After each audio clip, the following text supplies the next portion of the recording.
for you. Yeah, what a sad moment, Bob. I only had a chance to coach Malik for about a little over a half a year in Detroit. Wonderful guy, great spirit and energy, and the thoughts, prayers, sympathy go out to his family and his friends. What a tragedy. And now, as must be the case, on to the business at hand and a look at the lineups. As Rasheed Wallace peels off his warm-up. Shaquille O'Neal averaged just under 30 points for the season, averaging just under 30 in the playoffs, but he averaged only 20 and a half and never topped 23 in any of the 4 games against the Trailblazers. Stoudemire may very well start out covering Kobe Bryant. That may almost be to lure the Lakers into getting the ball into Bryant's hands more often than into Shaq's. We'll talk more about that in a bit. Now we check with Ahmad. All right, thanks, Bob. Everybody's talking about all these matchups between these two teams, but the matchup everybody wants to see is the one between Kobe Bryant and Scottie Pippen. Now, I talked to Kobe about that before the game, and he said, yes, these are the kind of situations that he lives for, these kind of challenges. He realized he's going to push Scottie to another level and show Scottie that he can also rise that level himself. Now, when I asked Scottie about that, Scottie said, well, someone needs to tell Kobe that those 6 championship rings I have, I did not find them on the side of the road, and I'm looking forward to getting my 7th. Bob? Ahmad, thanks a lot. Talking about the depth of the Blazers. No Blazer was in the league top 40 in scoring, but all 5 starters averaged double figures. No Blazer had a single game this year in which he scored as many as 35 points, but 10 different members of this squad led them in scoring in at least 1 game. Bob, just to follow up a little bit about the matchup you talked about. Kobe Bryant will guard Stoudemire. Stoudemire will guard him, which you said will maybe lure a little bit of that. That's fine if they can keep the ball away from Shaq. Now, why is Kobe not matched up against Pippen? Why isn't Pippen guarding Kobe? Because they want Pippen to roam defensively and be a part of those groups that help slow down Shaquille O'Neal. So here is Bryant on Stoudemire after the Blazers win the opening tip. Shaq follows Sabonis out high. They get it to Pippen low, and Harper, his former teammate, knocks it away. Here comes Rice to lay it in. Phil Jackson said to Glenn Rice before the series, we need you. Big numbers. We need you to hit the shot. Well, that's what gets shooters off. Easy layups. Let's keep our eye on Rice. Wallace may have Green overmatched in this series and scores on him here. Well, that's there for him all day. If he will just take his time, he has the size, the speed, the quickness. All he has to do is be patient. At 36, A.C. Green couldn't really contend with Chris Webber in round 1 or with Cliff Robinson in round 2. Now he's got to try to deal with Rasheed Wallace. Shaq cross court to Harper, left alone for 3. Ron Harper was out before the game early, shooting 3-point shots. Why? Because of that right there. Because he knows Scottie Pippen is going to be in the double teams. He's going to be open. He has to hit those shots.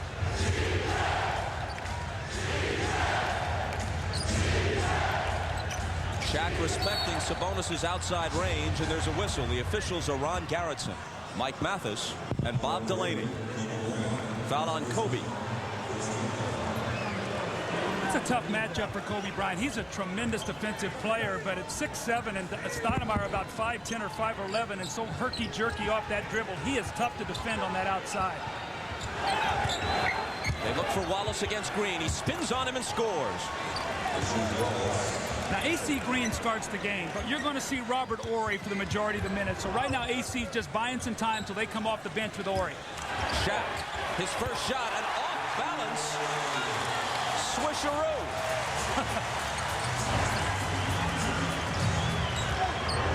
He has a wide repertoire. We haven't seen that one until now. Wallace again, off the dribble against Green, a whistle, and they're walking the other way. The foul is on Portland. It's Wallace's first. Well, Mike Dunleavy sure does not like that call. He's talking to Mike Mathis. Felt that A.C. Green should have been charged with a foul, so felt like he dipped that left shoulder, created the contact. Green with a long one. How about this now? You've got Harper with a 3, Rice with a layup, A.C. Green with a jumper. Great news right now for the Lakers and Phil Jackson, the way they've gotten started with their balance. Stoudemire, jumper over Kobe. See, he's so difficult to guard, Bob, because he may be able to stop quicker and go up for a shot than anybody in the NBA. That is a tough shot to make. The Lakers have hit all 4 field goal attempts they've tried. And now there's a Portland foul. It's Pippen's first. Take a look here at Stoudemire, the herky-jerkiness that we talked about, Bob. And watch how quickly he stops, plants himself, and gets that shot off before Kobe can get that 6'7" frame and that long arm out to bother his shot. That's why he was able to lead them in scoring in the regular series against the Lakers.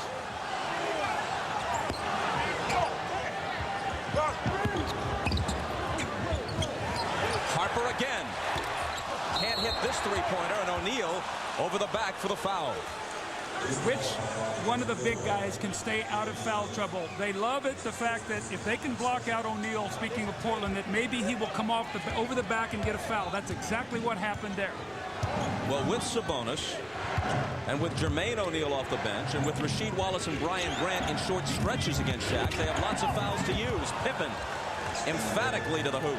You know, normally a game like this, Bob, you see tension, and where you normally see it is in the offense. The offense is very sputtery. That's not the case. Very fluid offense by both teams as they feel each other out here to start this series. Interception by Pippen. And he takes it all away. See, I really believe he's going to be important for Scotty to score. I know he likes to facilitate and distribute the ball and gamble defensively. I think you're going to need 16 points a game in this series out of Pippen.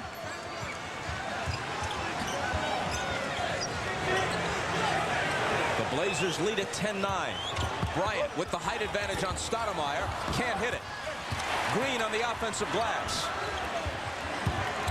Kobe gives it back to Green, who's open. What did Phil Jackson tell us before the game? He said not so much rebounding, but extra possession. Who gets the loose balls? That time it goes to the Lakers. They get 2 points.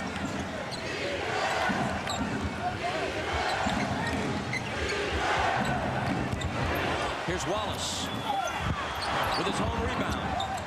And then back outside to Sabonis.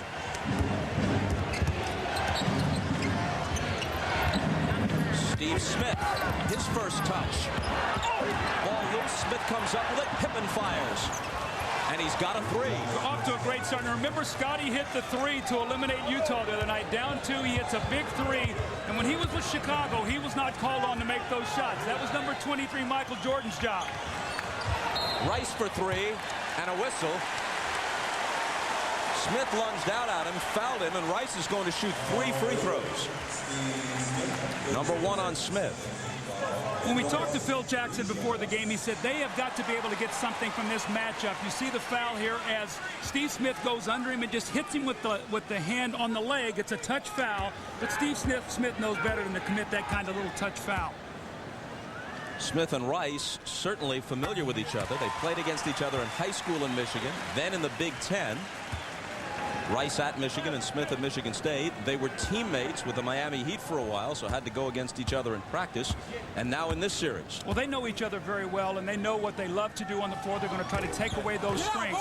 Bob, along the lines of Phil Jackson once again, he talked about maybe running some plays for Glenn Rice to get him going, rather than have him drift out there and get lost in the offense. And I think you're seeing him be very aggressive to start this game.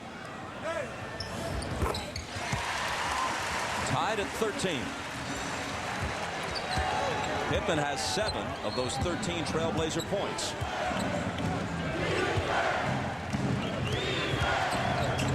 Stoudemire got all the way to the rack.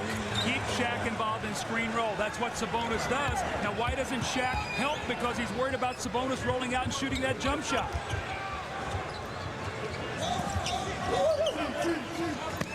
Kobe trying to dribble out of the double team. Now finds Harper off the fake, the jumper. Spins out. And little Stoudemire has the rebound. Pippen pulls up for 3. Rebound Green. Harper around Pippen. Confronted by Sabonis. He can't finish it. But O'Neal can. Shaq, what a powerful rebound. Sabonis has got to stay away from any touch fouls. Now, there's no reason that Scottie Pippen should get broken down on the perimeter from Harper and let him get inside like that, Bob. Yeah, that was surprising. Here's Stoudemire trying to use that quickness, but his pass squirts through the hands of Rasheed Wallace. 5:58 to play. Former coach Phil Jackson had this to say about Pippen's importance to his team in this series, and I don't think many people would dispute this. Well, you know, Phil always loves to play the little games, and I think what he's trying to do is put a little pressure on Scottie. Well, Scottie's responded. You see the powerful drive there and the strong finish. This is what he does best. Get in the passing lane, those long arms, get the steal and get the easy score in the open court. Comes down later on, squares up and shoots the three-point shot.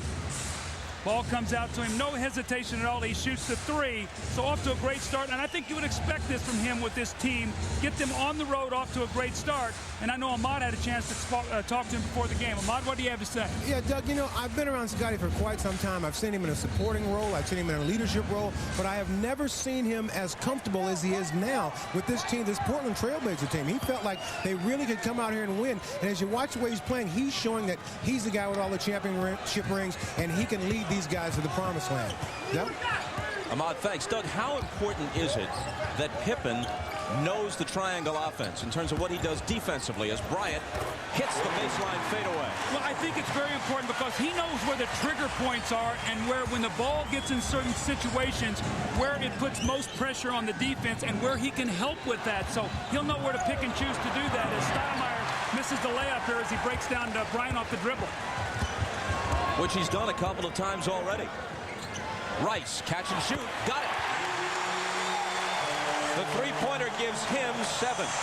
You know, Glenn Rice told his wife yesterday, he said, you know what, as a basketball player right now, I'm in uncharted waters. I've never been here at this point in my career. But when I'm in uncharted waters, I like to leave my mark.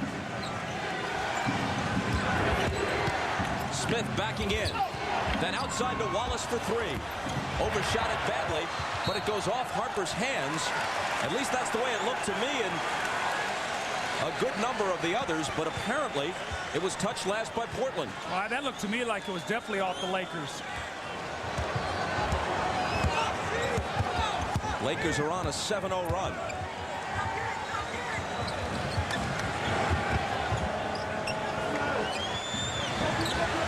Shaq against Sabonis. Harper with 5 now on the 24. O'Neal, the jumper. Stoudemire lost it. Bryant comes up with it and lays it in.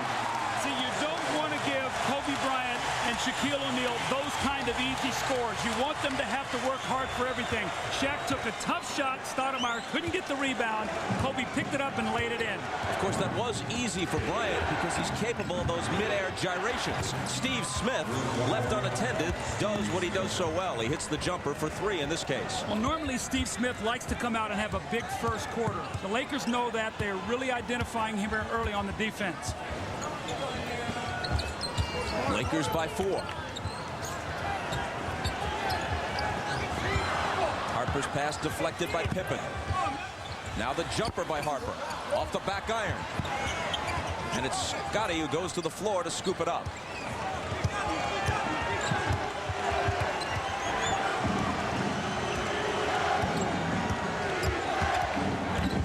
Pippen on the move. Out top to Wallace, and Rasheed swishes it from the head of the key. How about this for talent? Couple post up, he goes in, just jumps over the top of the power forward. This time screen roll, he rolls out and hits the jump shot. You talk about a young man with some talent.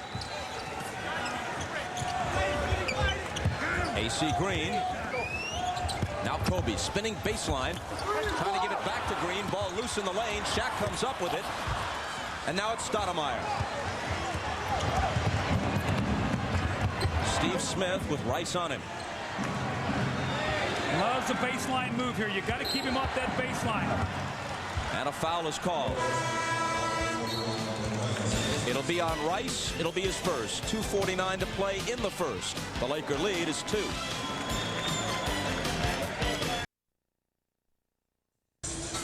Kobe Bryant is 6'7". Damon Stoudemire is 5'10". We asked Phil Jackson about that matchup. Well, we have to have Kobe being very loose, very free, very active, and take advantage of what he has. Now, if they start like they did all year with, Stoudemire on Kobe, you know, that's a carrot in front of a horse. I mean, they're going to have to pay at some level for that. So we think that when you have an advantage like that, you got to take advantage of it. It doesn't mean that Kobe's throwing off our balance. It's the best advantage on the court. I think when you saw that last possession, you saw that as he was posted, Scottie Pippen was coming down hard to double team. Kobe Bryant recognized that, spun away from the double team and got the score. The one thing you're going to do, if you're going to post Kobe like that, the Blazers must make sure they keep Shaquille O'Neal off the offensive boards. They do not want him to touch that ball when he comes down on that offensive end because he just punishes your defense. So I still think it's going to be a fine line with the Lakers about how much they go to that and how much they leave Shaq away from those primary post-ups. Here's Steve Smith, guarded by Harper now, looking to work on him. Finds Stoudemire for three. Just before the shot clock, he's off with it. It rolls right to Mike Dunleavy on the Portland bench, and the ball will belong to the Lakers. Meanwhile, Arvydas Sabonis has played this entire game, so that's 9.5 minutes to this point. Zeros across the stat line. You would think, given his age, 35, and his various aches and pains, he'd have a better chance to perform well in Game 1 with 3 days rest than in Game 2, which is a quick turnaround to Monday night. Well, I agree that. I think his presence out there, though, has kept Shaq so occupied defensively that other guys have flourished with that. Kobe misses. Wallace rebounds.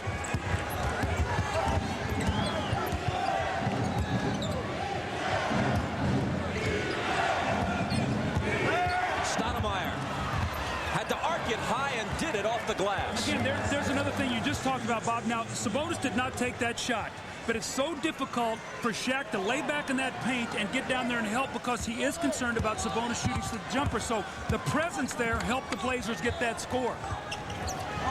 And now they are on a 7-0 run and have tied the game at 22, but not for long.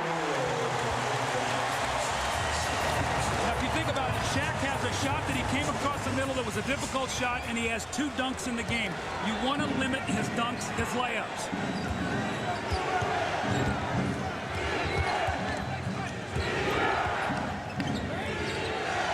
Now Kobe's got Smith on a switch.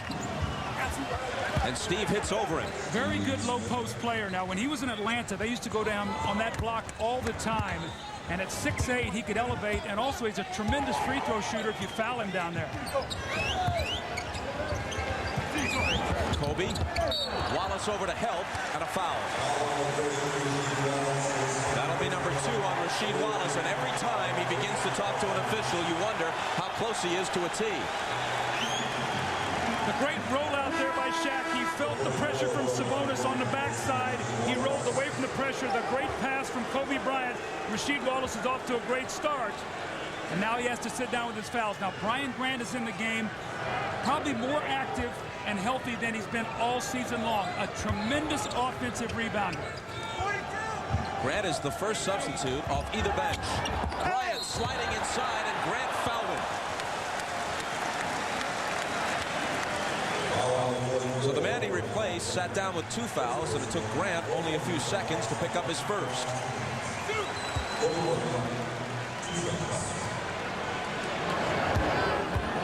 Kobe averaged 22.5 for the season, 24.5 so far in the playoffs.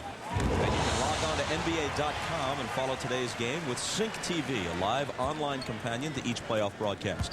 This unique component provides fans with real-time stats, polls, news, and the ability to interact with other fans online. NBA.com Sync TV, your cutting-edge way to follow every NBA playoff game. Kobe makes 2, and it's the Lakers by 2.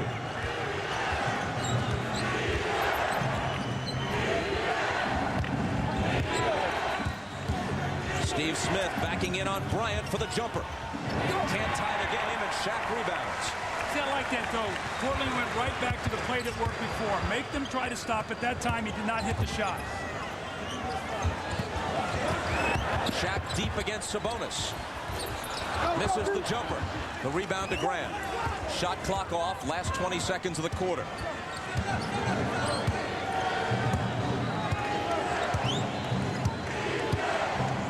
See if Shaq now helps on this screen roll, or if he's so worried about Sabonis that Steve Smith can get the shot. Harper reaching in for the foul. They had a foul to give, and so it's Portland ball from the side. Portland Portland has hit 61% of its field goal attempts in this first quarter, but they haven't attempted a free throw. Well, I felt going into this series, the team, if Portland was going to win this series, they had to win the free throw line, not necessarily in attempts, but they had to make more per game, and they had to win that three-point line. That's what was good in both series. They won the free throw line and the three-point line in the 2 previous series. Now watch Pippen getting this ball back if he tries to get back in bounds for the shot. Just 5 seconds. It's Smith. He hands it to Grant. Less than 2 seconds to get off a shot. Harper from beyond midcourt. Well, these teams played 4 games head-to-head this year. Dead even, 2-2. Each won once on the other's home floor. After 12 minutes of game 1 of this best-of-7, tied at 26. The second quarter, in the front page of the Orange County Register today, I thought a creative headline here, Bob. 2 deep Lakers versus 2 deep Portland. What were they talking about with that? When we take a look at the scoring, look, games as high score this year. Look at Portland and how it was divided out over the course of the season. Then when you roll to the Lakers, that's 10 different players actually that were the high scorers. Now you go to the Lakers. Look at this. O'Neal 60, Kobe 18, Rice 6. So that's what they were talking about. Now, Glenn Rice has gotten off to a great start. He's the guy that Phil Jackson said had to score for him. 7 points, gotten them out quickly. The big 3, 19 of the 26 points. But AC Green, a couple shots. Harper, a big 3. Good balance, off to a good start. And remember, as we look at the Blazers' balance, some of those 6 games where Rice led in scoring were because Kobe was out with an injury or somebody was suspended or missed a game for whatever reason.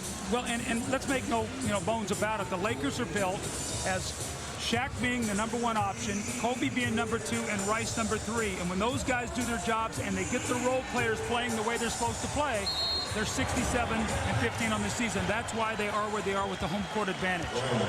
Phil Jackson to his bench at the start of the second quarter. Horry came in right at the end of the first. He's joined now by Rick Fox and Brian Shaw. Bryant and Shaq still on the floor for the Lakers.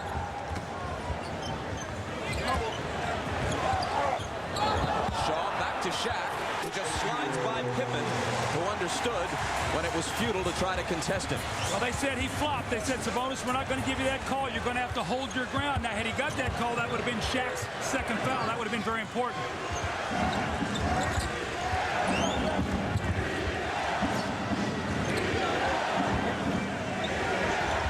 Sabonis' pass deflected out by O'Neal.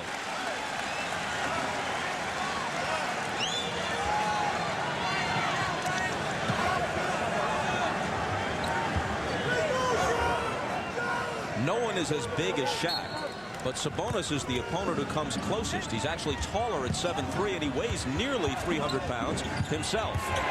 Pippen's baseline jumper isn't there. The rebound to Robert Horry. Lakers up 2 and with the ball. Excellent block out that time by Robert Horry, playing great basketball for the Lakers off the bench. Bryant spinning into traffic and laying it in. See, Damon Stoudemire's got to protect that baseline. Bob, his double team is coming from the top. That double team cannot get there if Stoudemire lets him spin baseline and beat him there. He's got to force him to the double teams. Shaq and Kobe each have 8. They're the game's high scorers. Stoudemire dishes it out to Grant, and now Pippen, who misses the 3. Grant there for the tip. Now that's Brian Grant at his best. Not a primary option, but a guy who's going to be relentless on the offensive backboard. The Lakers know that. They've got to block him out. Perhaps still bothered by a balky left knee. Grant had an off season, but 2 strong games as Robert Horry cans the 3. 2 strong games, speaking of Grant, to close the Utah series. Now you talk about Robert Horry. He's now 10 of 21 from the three-point line in the playoffs. Brian Grant has to know that and get up and make him dribble the basketball. A whistle before this shot by Stoudemire, which will not count. Foul is on Shaw, his first. Bob, during that little reset here due to the foul, Mike Dunleavy pulled Brian Grant over to say something to him, and I guarantee you said, you've got to make Robert Horry put the ball on the floor to disrupt his rhythm. He's their best three-point shooter in the playoffs this year. Now Dunleavy takes out both Sabonis and Stoudemire. Greg Anthony in for the first time. Detlef Schrempf also in. Now they've got a small front line. You're talking about Detlef Schrempf and Brian Grant to go to Shaq. Can Shaq punish this front line? Here's Grant from 20. Rebound to Kobe. See if they go to Shaq here, Bob. He's got a smaller player on him. They go to him right away, and he makes it work. I don't know if Dunleavy can play this. Rasheed Wallace has got 2 fouls. Sabonis played a lot of minutes. He might have to go into Jermaine O'Neal. Schrempf and Brian Grant cannot play Shaq inside. Grant is 6'9" and about 250. Giving away all kinds of height and bulk to Shaq. Smith tried to get it to Schrempf, who lost it. Fox may have been guilty of a travel, and it went overlooked. O'Neal to work on Grant again, and Grant fouls it. They call it a jump ball. Wow. Well, how many possessions did Mike Dunleavy wait to get Rasheed Wallace back into the game? While we talked, the NBA is a game of matchups. Mike Dunleavy, very unhappy, felt that Rick Fox had walked on this end. Now, one of the officials, I think, called a foul. Another one called a jump ball. We'll see what happens here. So I think they're going to call the jump ball. But immediately, when this small lineup went in, Shaq said, "Give me the basketball." He scores the first possession. This time, a great block by Brian Grant. We'll have a jump ball after the timeout.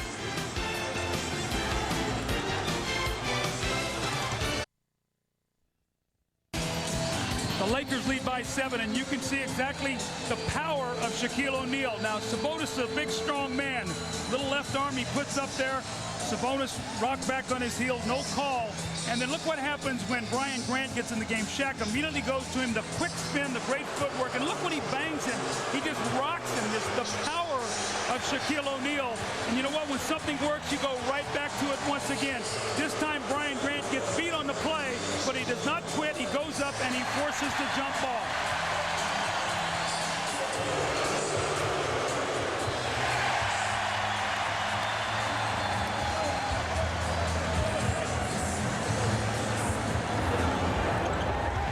Shaq predictably wins the tap.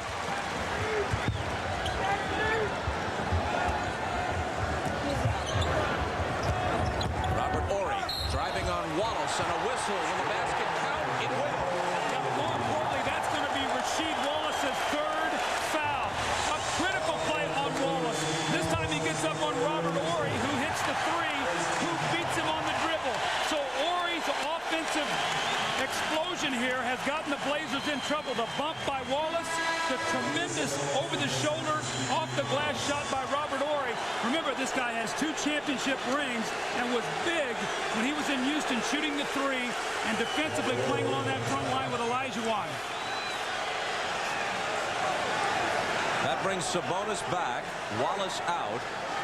He set a dubious NBA record with 38 technicals during the regular season and 5 more in the playoffs. He was ejected 6 times, and he said something to Ron Garretson as he was leaving, but not enough to get teed up. Let's think about now the power forward position for the Lakers. We said that the Blazers had to win that convincingly. AC Green and Horry already have 10 points combined. That's bad for the Blazers. He did get the... Harry got his technical. And it was called on Wallace from the bench.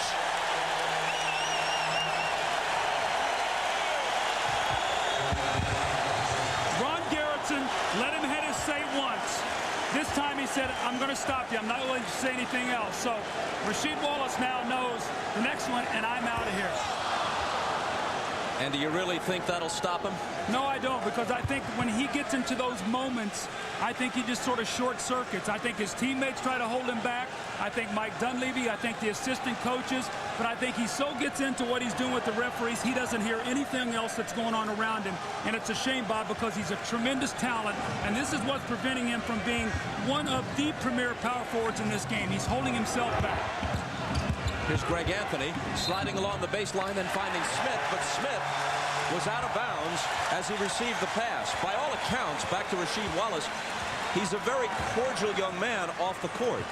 But this has been going on for a while now, over several seasons. This is ridiculous. I love his talent. I just wish he could find a way to leave that other stuff alone, staying away from the officials, because he is a great, great player. Horry feeling it off the bench. was tied at 26. Now a steal. Bryant looking for the opening. He finds it in Fox. Another three. It was tied at 26 at the quarter. The Lakers have outscored Portland 18-2 in the second and lead by 16. Their benches come in, and remember the headlines, too deep. Well, you know what? The shots have been too deep for the Blazers.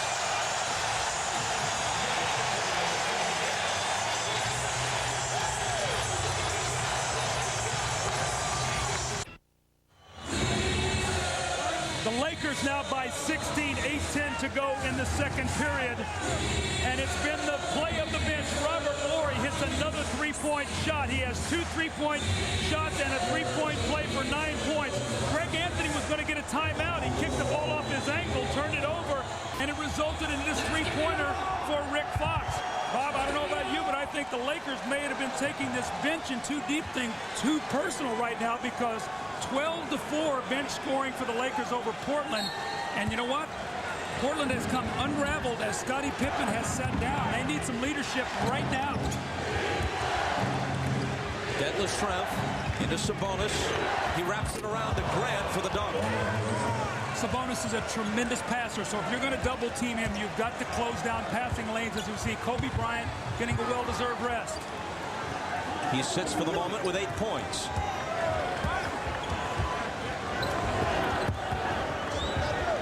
Shaw playing a game of catch with Shaq, who takes it into the lane and hits the little hook. If you've noticed out of the double team, Shaq is either giving it up quickly or going quickly into his move. He's not holding the basketball. O'Neal has 12. Anthony missed it off the glass. Rebound to Fox. Derek Fisher on the floor for the first time. Brings the dribble to the front court. O'Neal in the lane. 3 defenders. Can't hit. Rebound Grant.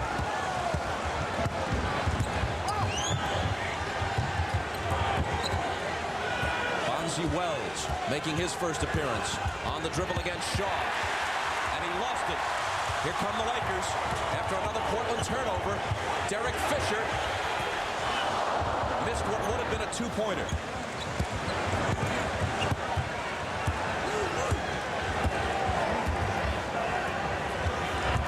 Brian Grant, a collision and an offensive foul. On the previous possession, Robert Horry got banged in the knee. He was actually limping on that play. It was very difficult for him to get out and cover Brian Grant. You see the grimace on his face, but he steps over and takes the charge. The Lakers are playing tremendous defense right now, and they have really frustrated the Blazers. You see right there, that's Horry. He's gifting on that leg from the previous possession, but you know what? He sucks it up, and he makes the play to get his team possession of the ball. He's still hobbling a bit, but he doesn't want to come out. He's hot with 9 points. No, that's a great point, Bob. When you're shooting and say, give me the ball. In this case, he misses. Here's Pippen just back in. He claims the rebound. Schrempf. This one will be a block.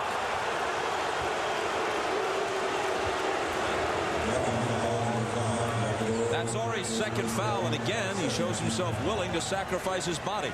Wow, very close that time as Detlef Schrempf drives in there. Robert Horry, another good position play. That time, Mike Mathis felt that he was slightly moving, and he got called for the blocking foul. Portland is shooting 56%, yet they're trailing by 16, partly because they're guilty of 7 turnovers to LA's 1. Sabonis was open, but before his shot, Mike Mathis stops play. It's going to be illegal defense, and that's one of the things that Mike Dunleavy sort of planted a seed as we started this series, said Shaq is illegal. He does not come out of the paint. Well, if the Blazers will be patient and get Sabonis out there with his spacing, maybe they can expose that and get Shaq out of the lane where they can operate. Dunleavy's quote was, the Lakers have a lot of nerve talking about illegal defenses, the way Shaq just stands in the middle all the time. This one's on Brian Shaw, his second. Now you see Shaquille O'Neal is going to drop down underneath the basket. Look where Sabonis is. Nobody's guarding him. If Shaq is going to get down there, they're going to have to get a quick defensive switch and get Horry out to cover Sabonis on the perimeter. He was slow getting out there.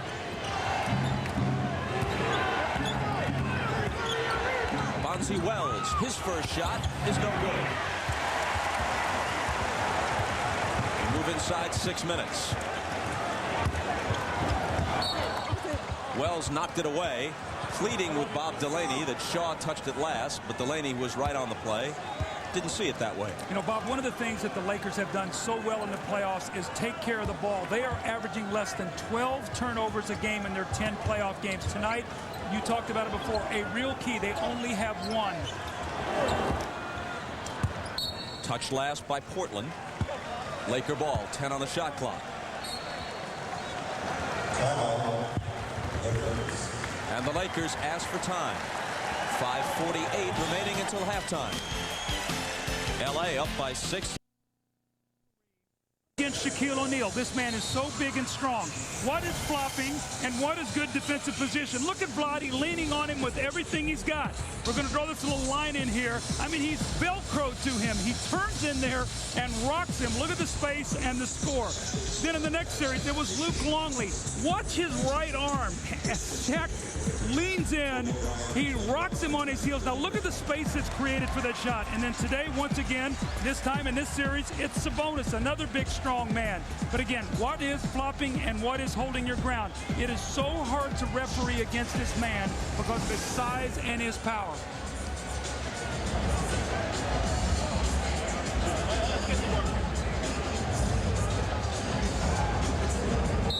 The Lakers have outscored the Trailblazers 20-4 in this second quarter. And with 5 on the shot clock, play is stopped. Detlef Schrempf is hit with his first. I always like to watch body language early in series, early in games or whatever. Right now, there's a lot of time left for Portland. Their whole thought should be, let's get this under 10 going at half. We've had a big surge from the Laker bench. Let's just hang in there and cut into this lead. Rice from Shaq for 3. Glenn Rice was held in check in all 4 games against the Trailblazers this year. Came into this series shooting less than 39% in the playoffs. He turns 33 in about a week. He is playing for next year's contract as well as for a title. Stoudemire misses. And it's Rice who comes out of there with the ball after it was tipped to him. See, one thing that Shaq has really improved on, Bob, is his passing out of the post. He creates so many shots. He got that last 3 for Rice.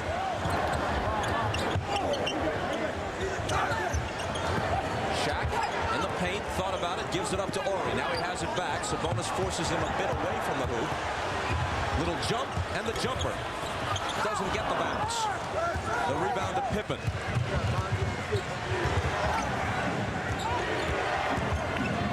Sabonis thought about a 3, had the shot disrupted. Now it's Bonzi Wells, way short.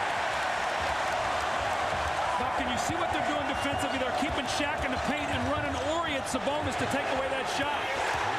Speaking of Horry, he is sizzling off the bench with 12 now. I don't think the Lakers bench has liked this too deep stuff. I think they felt they've been tremendously insulted. Robert Horry has been amazing in this first half. He has hit 3 3-pointers. 20-second timeout.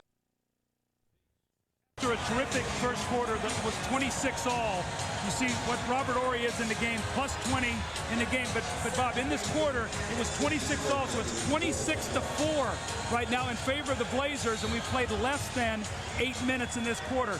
The minute Pippen went to the bench, they really came unglued. Here is Stoudemire giving it up to Pippen. Now Schrempf against Bryant. Stoudemire splits 2 defenders, lays it off to Schrempf, who connects. But how do you hold a team like Portland? I understand the Lakers being red hot. How do you hold Portland to 6 points in 8 minutes? O'Neal from Horry, but they take it away. Well, they've done a nice job forcing turnovers. They've been able to defend in the low post. They've gone to Bonzi Wells a lot. He really hasn't been able to deliver. And the flow of the Portland offense really got out of sync when Mike Dunleavy went to his bench. You see Sabonis stepping in and taking that charge against Robert Horry. Only the second Laker turnover, as the charge counts the turnover, but Portland returns the favor immediately. It's a totally unforced error that time. That's a very careless play by Damon Stoudemire. And again, I go back to what Phil Jackson told me before the game. He says, Doug, the team that has the most possessions are going to win. And look what's happened. The Laker assists, what they've done turnover-wise. 13-2 assist to turnover, tremendous ratio. Robert Horry off the bench, 12 points. And we talked about that matchup also to the power forward, Rasheed Wallace, in foul trouble, and the power forwards from the Lakers are convincingly winning the matchup. Shaw into the lane, to the left hand.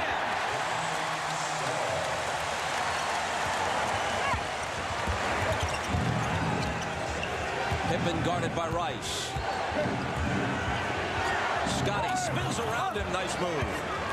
See, Scotty's going to have to take that ball and right now be the leader. He's going to have to settle his team down and going to have to get him a little bit of a run here in the last 3 minutes. But they've got to stop him defensively. Right now, the Lakers are scoring at will. Portland's expectation was not just that they would win that power forward matchup, but that they would win it overwhelmingly. Kobe had it knocked away on his way to the hoop, and there's a Portland foul. Nobody expected, and we still don't expect it over the course of the whole series it'll be this way, but nobody would have expected Rasheed Wallace's numbers to be less than the combined power forward numbers of the Lakers in this first half, and by a wide margin. Well, he got himself in foul trouble. He got off to a good start. He has 6 points, but Horry's got 12, and AC Green has got 4. That's 16-6 in favor of the Lakers. There's no way Portland can win the series if that continues. Now, you can say Shaq's not involved defensively or whatever it might, offensively, or maybe not Kobe. But, Bob, you cannot allow these guys off the bench to put those kind of numbers up. Bryant makes them both after foul number 1 on Stoudemire. Lakers by 22.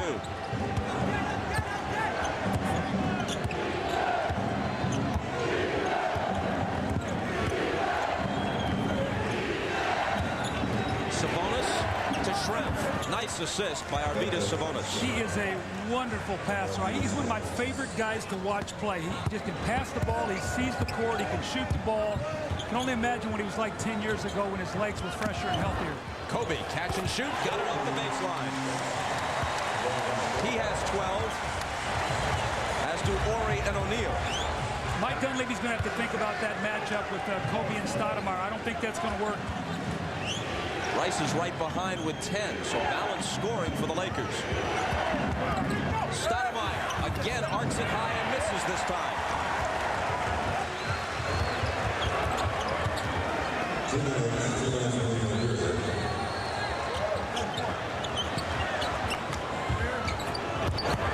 O'Neal off the glass.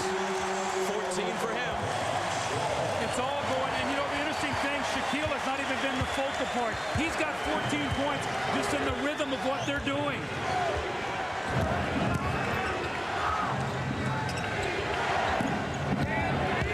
Smith backing in on Shaw. And coming up short. Out of bounds to the Lakers.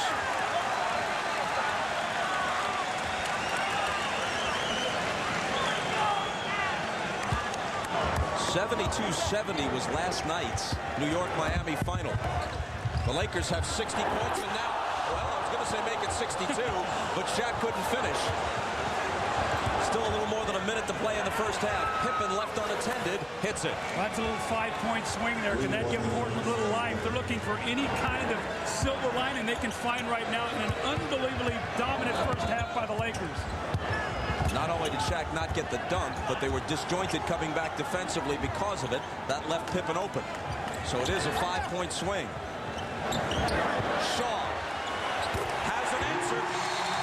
What's happened is when they go in the post to Kobe, they're having to double team. And in the double teams, the Lakers are spacing the floor, they're passing the basketball, and everybody's making three-point shots. Horry, Shaw, Rice, they all have launched on those three-point shots. It's going to make the Portland Trailblazers think about what are we going to do with our defensive matchups. You know, standing out there unguarded in practice with someone just tossing you the ball and you're in rhythm, making 8 of 11 threes is pretty good. That's what they've made in this game. Stoudemire had it knocked away but recovers. Scotty, he's short with this three.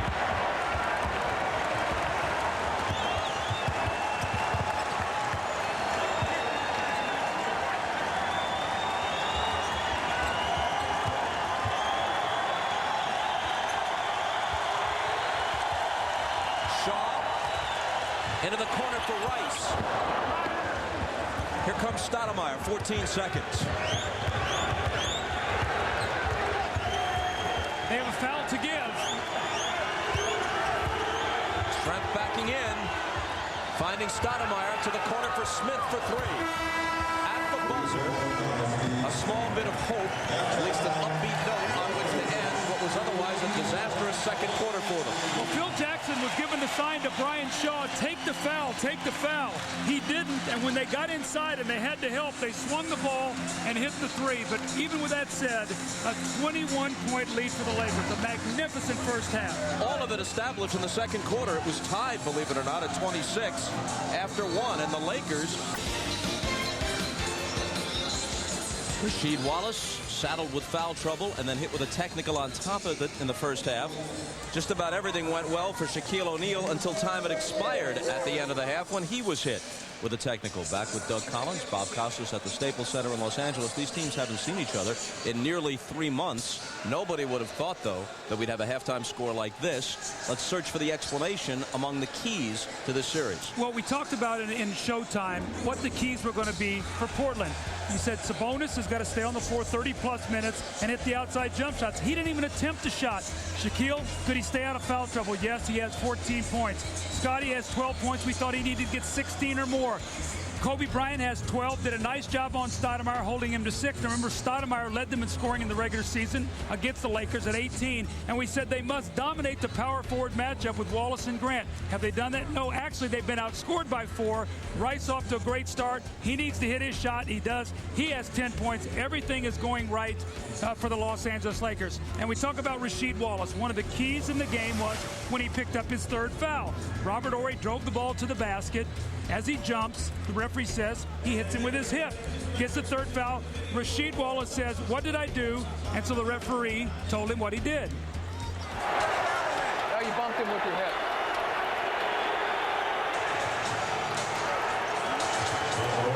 And he said, you know, you bumped him with your hip. So he told Mike Dunleavy, he looks like he's okay. He goes and he sits down.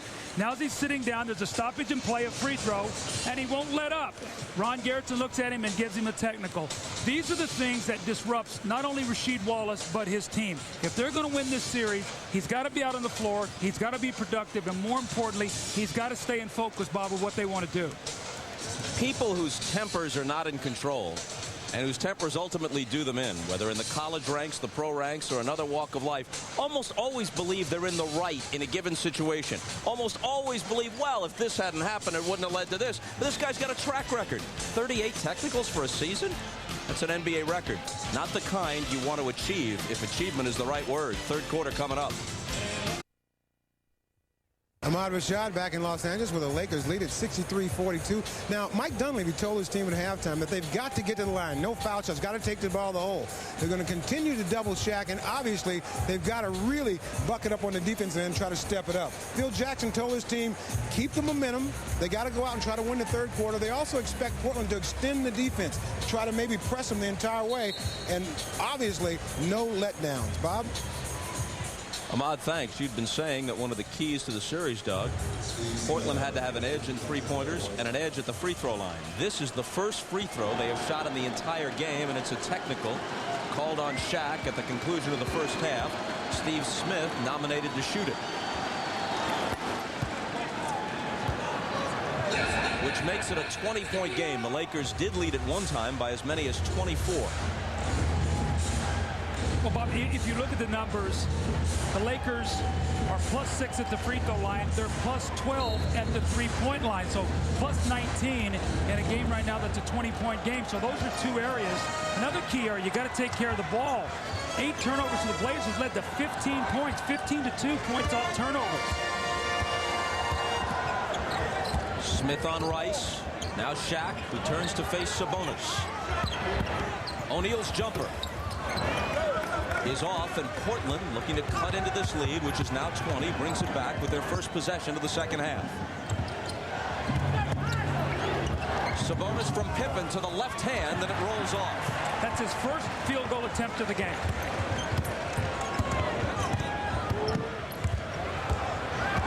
Harper got around Pippen, gave it up to Green. They swing it to Rice for 3. Rebound tip to Wallace.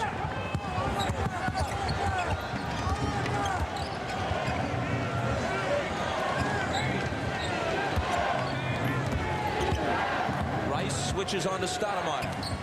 He lets a long one go and hits it. It counts for 2. He was just inside the line.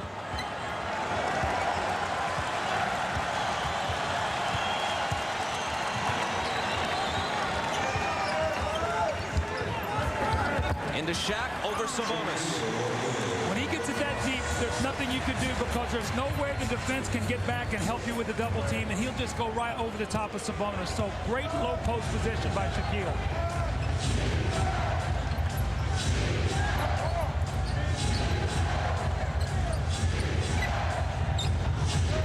Wallace juggles and recovers and connects off the glass. That's exactly the way he started the game. Went down on the low block against AC Green, has it height-wise, quickness-wise, jumping ability, took his time, and he scored.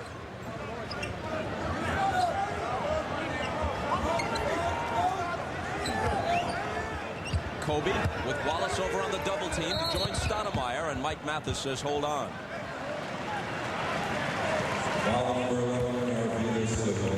Foul is on Sabonis, his first. Laker ball from the side.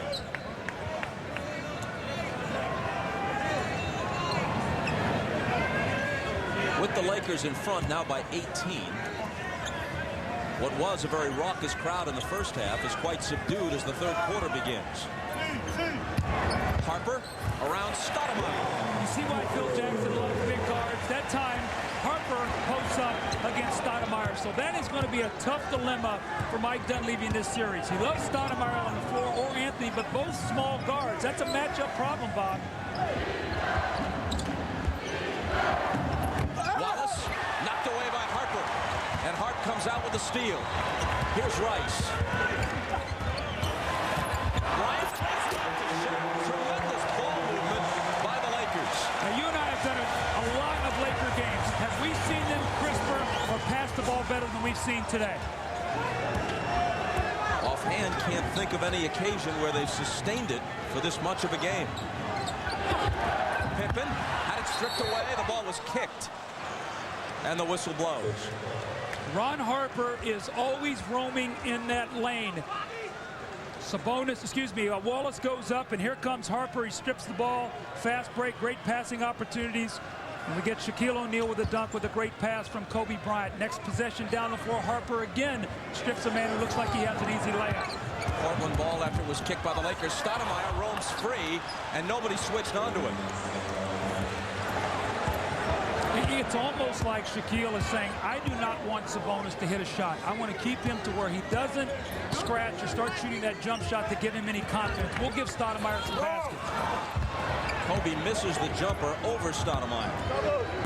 Shaquille has 5 assists. Kobe has 6 to go with their 16 and 12 points, respectively.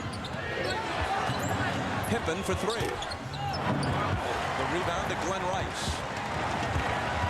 So when your two top scorers have 11 assists between them, and Stoudemire kicked that ball, so the Lakers will keep it. That's one indication of the kind of ball movement you've got. Well, what they've done also, too, is they've predicated their offense on, they know that Kobe's going to get double teamed, and so is Shaq. So they're getting guys in the right areas to be able to get the ball to the right people. And more importantly, you get those assists when you make shots, and they've been red hot.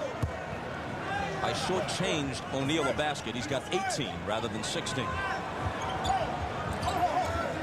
Pretty good assist-turnover ratio in it, 20 assists to 2 turnovers. Shaq, jumper in the lane. He's got 20 now, and remember, he never scored more than 23 in any of the 4 regular season meetings with Portland. Well, Mike Dunleavy's going to take a timeout, and right now, Portland is scratching their head because he goes, what can we do in the post? If we put Stoudemire on Harper, they go to him. If we do it to Kobe, they go to him. What? Regular season. This is a time in the playoffs where you have time to prepare, to bring out a team's weaknesses, to be able to expose them. That's what the Lakers have done. Now, one of the things that we saw with Portland early in the year, that when the Lakers did that, they did not react well to it. They're going to have to now. They're in a series.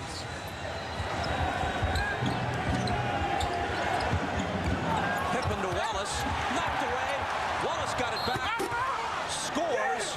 Plus a foul. Now, Rasheed Wallace is going to have to be very careful. Ron Gerritsen twice now has gone over to Mike Dunleavy and said, look, you better tell him to stay off of us. Here is a little reverse play, and who's over there again? Ron Harper.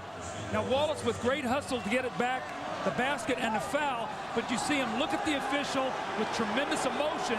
He has got to leave that alone. He already has 1 technical. I think they've called a delay of game here. So they're giving him every leeway they can to prevent from calling that second technical foul, Bob. They're being very, very fair. And Rasheed Wallace just doesn't seem to get it. In his mind, he's the persecuted party every game. Amazing how he, among all NBA players, seems to be singled out for bad calls such a disproportionate amount of the time, at least from his perspective.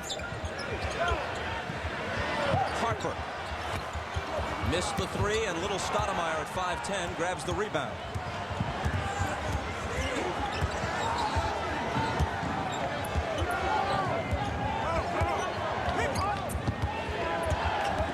See how much dribbling he's done? The Lakers just forcing him to burn clock. Eventually, he turns it over. Damon Stoudemire has a tendency to do that, to over-dribble.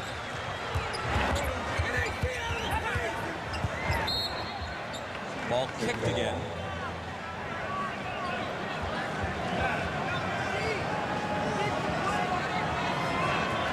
.7:10 to play in the third. Lakers by 19.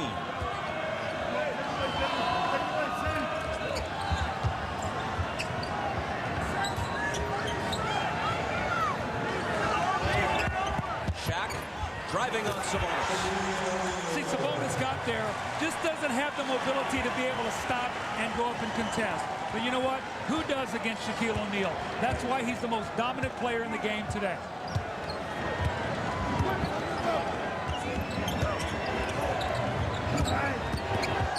Pippen, before he could give it up to Wallace, he was fouled on the play. The quickness, the footwork of Shaquille O'Neal. Sabonis is there. The quick stop. Sabonis goes by. The powerful finish. And I think they might have just shown Wallace. It had been building up to this. Rasheed Wallace has been tossed. Listen to Ron Garretson. He'll explain the reason why.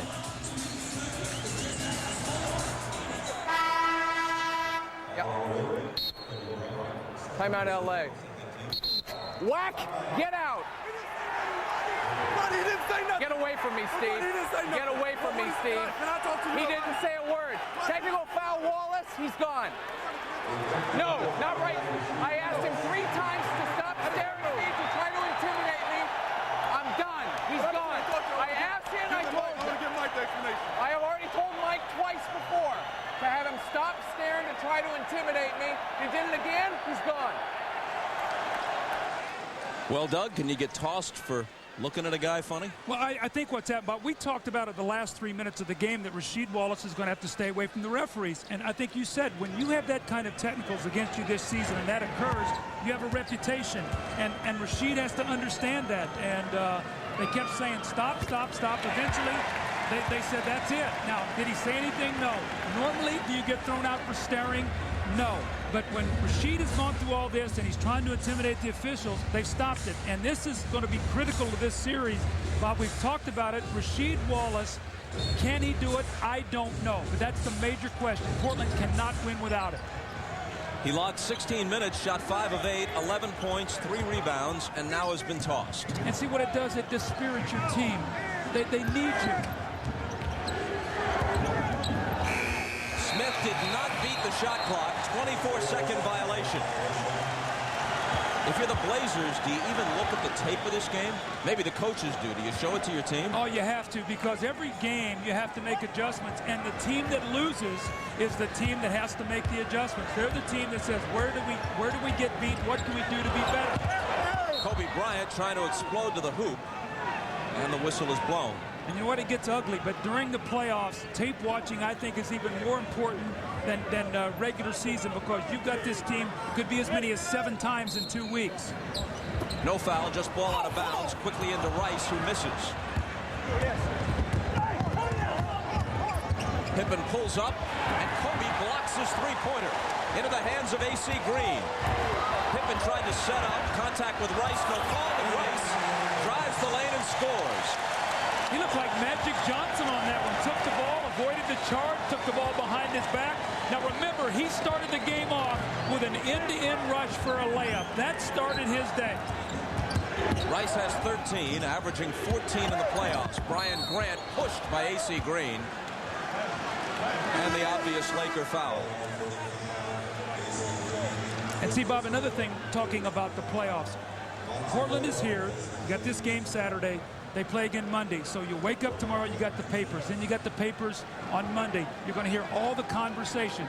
Phil Jackson's going to give his little spin. You're going to have Mike Dunleavy. You're going to have all that stuff in the paper. And from Portland's standpoint, they cannot let that get to them. They have got to stay focused. Now, when you say stay focused, obviously they've lost that today. But if they're going to win, they are not going to beat a Laker team by playing on the edge and losing their cool.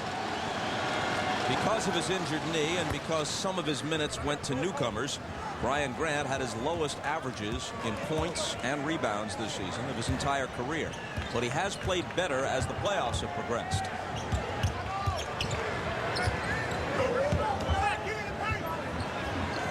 Here's Bonzi Wells in guarding Harper. Now Portland's gone to a big backcourt now with Bonzi Wells, Pippen, and Steve Smith. See if that'll work for them. Shaq jump hook over Sabonis. That's a tough shot. You just got to pat him and say, that's why you're the MVP. I made you take a tough shot, and you were just a little better that time. He's more than a little bit better than almost everybody he plays against. Grant got it. Knocked away as he cut through the lane. Good enough, speaking of Shaq, to now, in the opinion of most, belong somewhere in the discussion when the conversation turns to the greatest centers who have ever played. Well, you know what? He's continuing to grow up every single day, and I think he's made the statement over and over that right now winning a championship is the most important thing in his life. Sabonis missed the hook. Loose ball foul is called, and it's against Portland.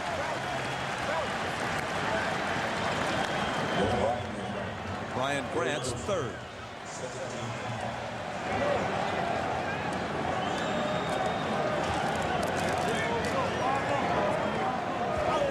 Lakers by 24. And that lead just jumped. It went from 26-all to boom, it was about a 22 run, and Portland has not been able to recover.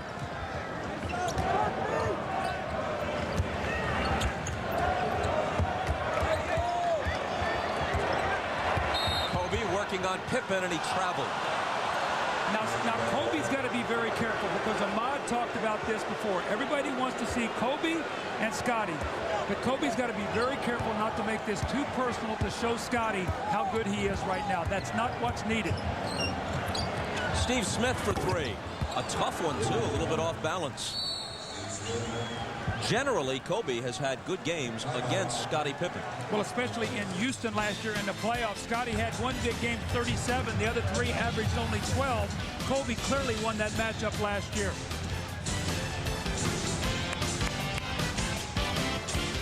Notables in attendance. We might as well call the roll of celebs on hand. Dustin Hoffman, Magic Johnson, Ray Liotta, Denzel Washington. He, like Dustin Hoffman, frequently in attendance. Will Smith. And, of course, Jack Nicholson courtside. For a guy who has the best seat in the house, he relies on the binoculars a lot. He told me that was to get a closer view of you, Bob. Well, understandable in that case. Here's Rice. Working in the lane and connecting off the glass. Rice opening this series in fine fashion. Well, again, there's that low post game that we saw so much of Glenn Rice in Charlotte. It looks to me like Phil is making a conscious effort to get him involved in every possible way he can.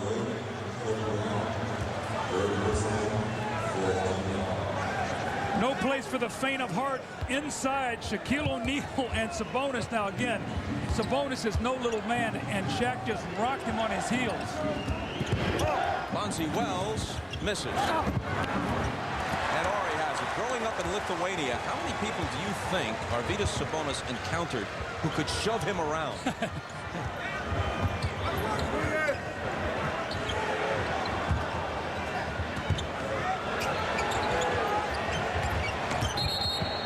Kobe guarded by Wells, and that draws a whistle. And it will be on Bonzi, whose given name is Juan D'Angelo Wells. He got the nickname Bonzi because his mom ate bonbons all the time while she was pregnant with him. have been a three-point play.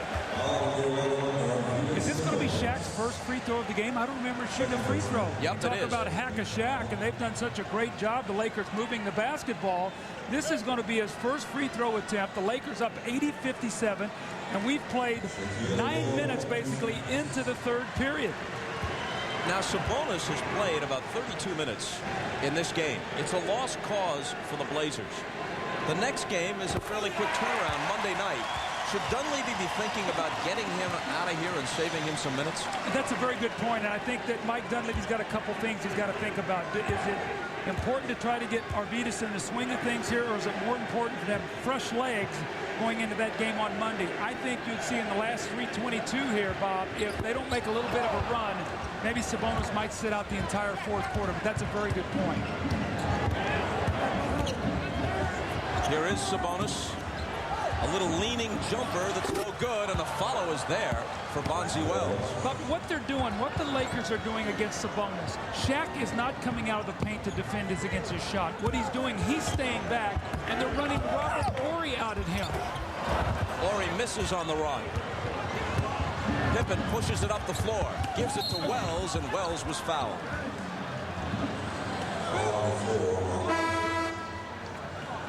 Tomorrow, more NBA on NBC playoff action. It'll start at 2:30 Eastern Time with a special 1-hour edition of NBA Showtime. Then, Game 7 between the Heat and the Knicks, and somebody's got to win and somebody's got to go home, although you get the feeling if they played a best out of 25, it'd be 22-22 going to the 25th game. Halftime NBA Draft Lottery. Game 2 of this series is here at the Staples Center Monday. It's on TNT 9 Eastern Time. And that will be a must game for the Blazers. I don't think there's any way that they think they can go 2-0, down 2-0 in this series and then win 4 of the next 5, Bob. Before anybody at MIT gets upset, yeah, I blew the math. I meant it would be 12-12 going into game 25. It's all hypothetical. It's a best-of-7 series. I'm sorry I brought the whole subject up. Here's Pippen. The other O'Neal makes his first appearance. That's Jermaine O'Neal.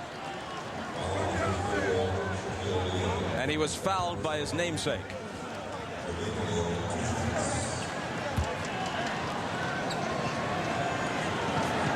Bob, this is what I'm talking about. Now, watch where Shaq is and watch where Arvydas is. Shaq helps out, the ball swings, and they're running either Kobe or Horry at him on the perimeter. So they're allowing Shaq to stay back in there, help on the screen roll, then run a perimeter guy at Sabonis, take him off any kind of catch and shoot, make him dribble it, and they think then his percentage will go down. So you can see strategy of the Lakers of how they're keeping Shaq back in the paint and taking Sabonis away from his outside jump shot. That's what series preparation is all about when you have 3 days to get ready to play a team. First 2 points for Jermaine O'Neal.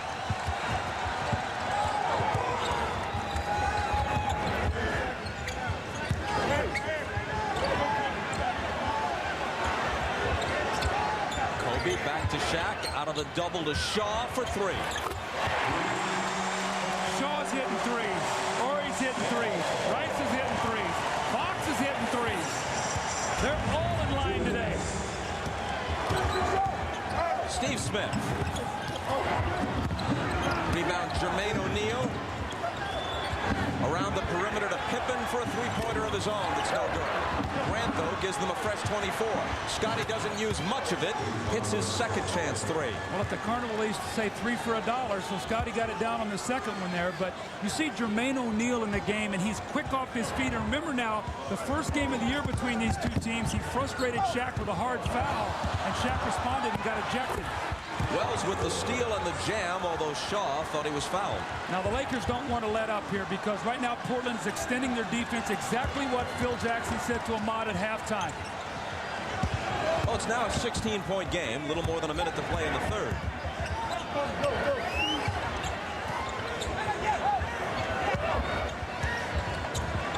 Bryant misses it.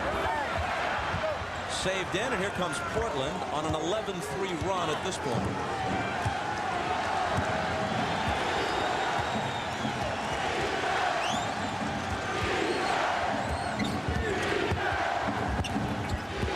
O'Neal from Pippen, knocked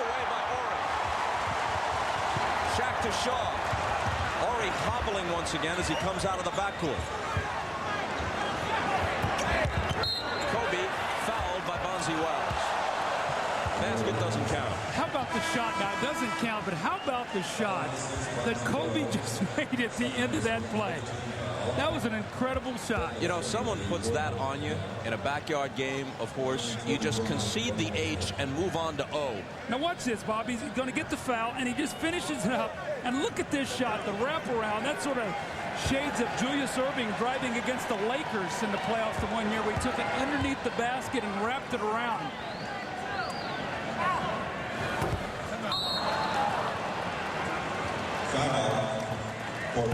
Kobe misses the first, and Portland asks for time.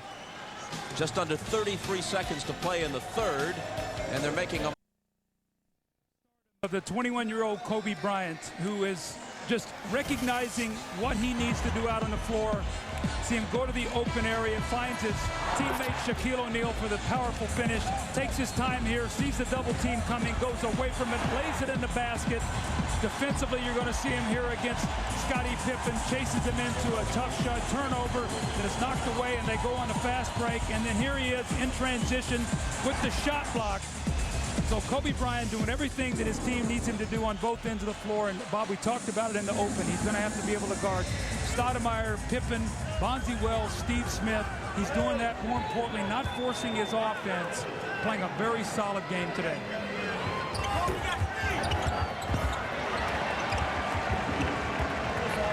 O'Neal on the bench for the moment. Kobe hits the second of two, making the lead 17.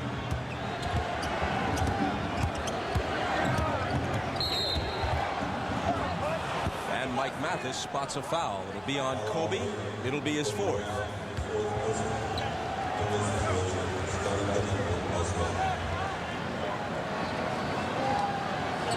Kobe Bryant announced his engagement this week to an 18-year-old senior at Marina High School in Huntington Beach named Vanessa Lane.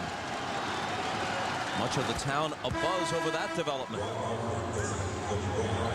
Memorial Day weekend, all the action and excitement of the WNBA returns to NBC. And what a way to kick things off as Teresa Weatherspoon and the Liberty face Cynthia Cooper and the three-time defending champion Comets in a rematch of last year's championship series. The WNBA on NBC, Monday, May 29th. Phil Jackson asked Kobe Bryant if he wasn't a bit too young to be getting married. And Kobe's reply was, "Man, I do everything young." He's just 21 and already one of the 5 or 6 best players in the league. So in that sense, he's correct.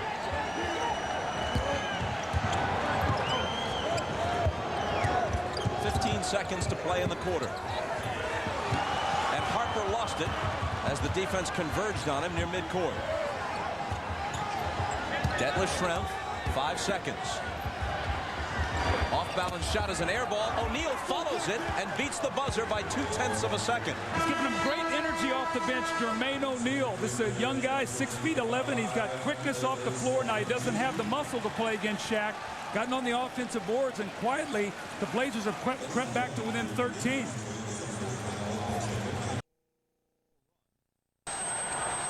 And now the difference is a bit more respectable as we start the final 12 minutes of regulation. They trail by 13.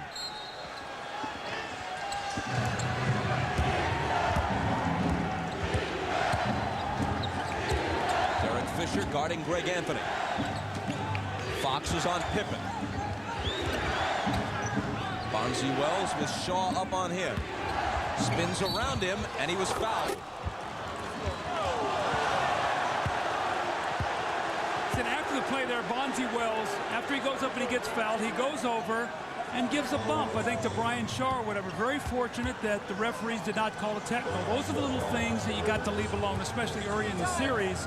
And, you know, Brian Shaw is talking to Bob Delaney about it. But Bonzi Wells, a terrific low-post player, Bob. And remember, we were in here in January. The one thing that Phil Jackson had talked about is he was very concerned about Bonzi Wells' ability in that low post. Felt like he was a wild card. So he's very aware of what he can do in that low block. Restraint is a virtue less and less seen in sports these days. Sometimes it helps. 12-point differential.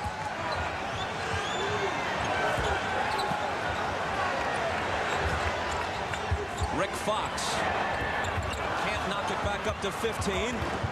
Wells claims it. Here come the Blazers. Jermaine O'Neal couldn't finish. Got bumped just enough to be able to where he couldn't finish that shot.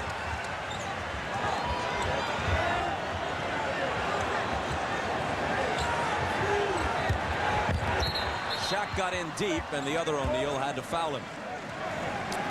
Well, this is where the Blazers have to use their fouls, especially in this fourth quarter. We talked about the importance of Shaquille being able to make fourth quarter free throws. But when you have this kind of lead at 12 points, it's not that vital. But when you get into a close game, it's going to be very, very important.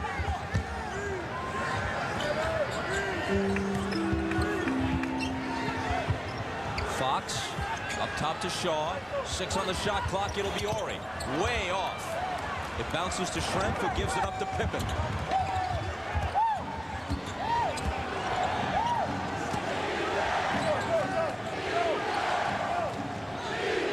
Jermaine O'Neal spinning on Shaq for the jumper, which Shaq got a piece of. Perhaps not the best shot selection in this situation. And at the other end, he returns the favor. Fisher has it, and a foul. He's a tremendous shot blocker, very quick off his feet, and if he can get some distance where Shaq can't power into him, he'll be able to do that. He actually goes up and then comes back down and goes up and blocks the shot. That's the quickness we talk about off the floor. Bobby talked about the shot selection. He's got to turn and face Shaq. Shaq too powerful to play with his back to the basket. Shaq with a nice assist on the Fox dunk. Somebody else got a technical here. I don't know who it is. It might have been Fox.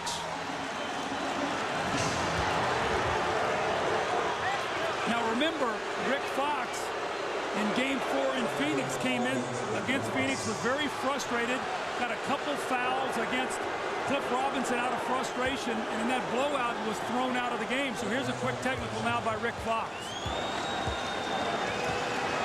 Schrempf will shoot it.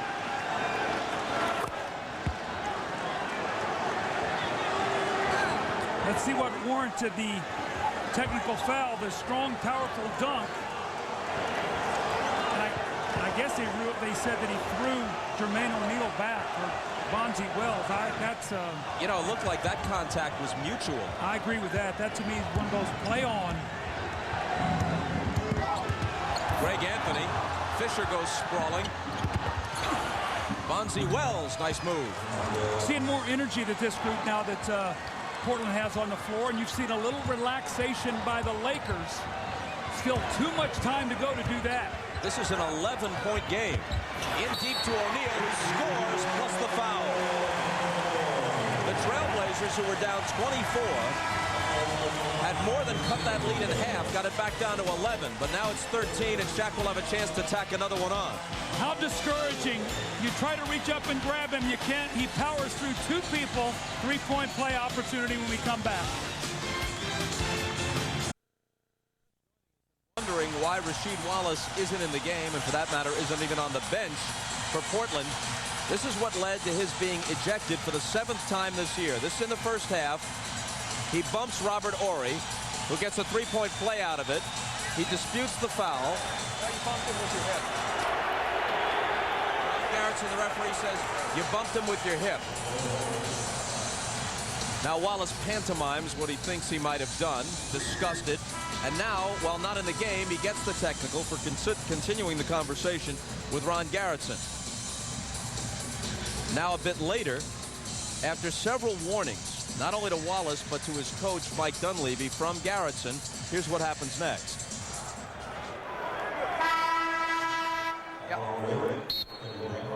Timeout, LA. Whack! Get out!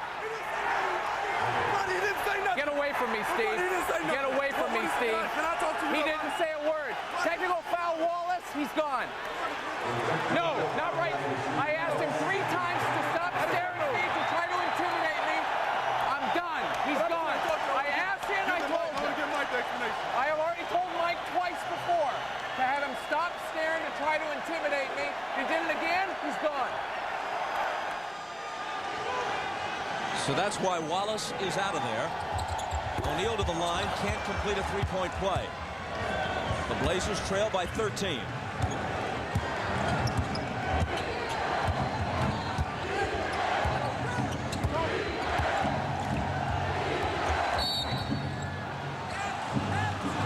as you see, Portland, whether it's coincidence or not, they did get some fresh people in off the bench that might have brought some energy to it. Not just because Wallace was out, but because the deficit was so large. Dunleavy figured I might as well try something different, and they've been a +8 since. Well, I think that's what you talk about in a series. You got to start figuring out what matchups will work, who's playing well, who can we go to, and what they've done is they've gone to Bonzi Wells in the post, and you can see he's delivering. That time Shaq comes over and knocks the ball loose, but it was a good move. Here's Brian Shaw, who a moment ago committed his 4th foul, which is why Portland had the ball out of bounds. Now the Lakers with it. And Shaw pumps up a 3. The rebound out of bounds, and it will go to Portland. Again, still plenty of time. You've got 9 minutes and 17 seconds. You're down 13 points. The big thing is your defense is starting to lock in a little bit and get some stops. Now your offensive efficiency has to continue to come up.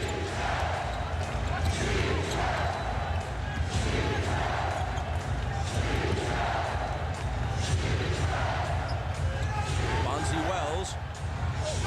Jumper way short, but there was some contact and a foul.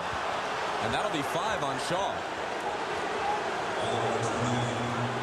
Kobe Bryant wants back in the game badly. Looked at Phil Jackson. Phil saw him, and here comes Kobe. So Kobe's going to come in. Probably the reason he's coming in, even though he has 4 fouls, is to play against Bonzi Wells, try to calm him down a little bit.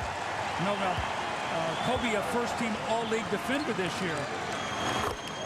Bonzi Wells, second-year player out of Ball State, makes the first.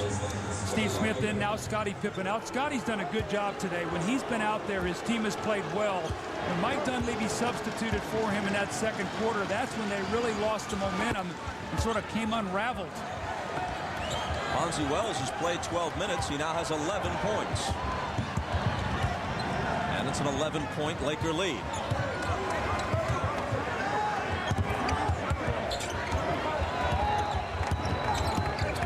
Kobe with Wells on it. 6 on the shot clock. Shaq looking for Horry. Ball knocked away. 4 seconds to shoot now for the Lakers.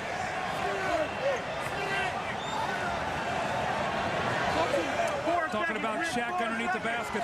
They do not want it to lob right to him, but the problem you have is if they lob it to him, Fox stepping right then out of bounds will be open. So be aware of Rick Fox here stepping right back in bounds, or Horry for a 3 out of the corner.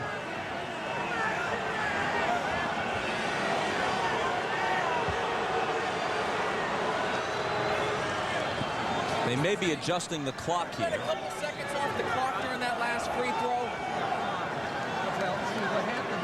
The question is, if some time came off the clock while Bonzi Wells was shooting free throws, and of course that should never happen. So it's more game clock here than shot clock they're worried about. Out of bounds. Same thing. They let a couple seconds go off. 4's on the 24. 8:38 on the big clock. So they lost 5 seconds, Bob, on the game clock. The shot clock will say the same. So they put 5 seconds back on. Watch at the top above the 24 whether that moves. Yeah, it's moving. While Bonzi Wells is shooting a free throw. Went from 58 to 57, then 56. So they figure they lost 5 seconds, which they now tack back on. 8:38 on the clock now. The lob into O'Neal, who gets rid of it quickly. It winds up in Harper's hands for the easy lay-in. But see, Bob, I said that was going to happen because they double-teamed Shaq. So what he did, he caught the ball. Harper stepped right in for the layup. That's a set play when you try to prevent Shaq from catching and shooting against that clock.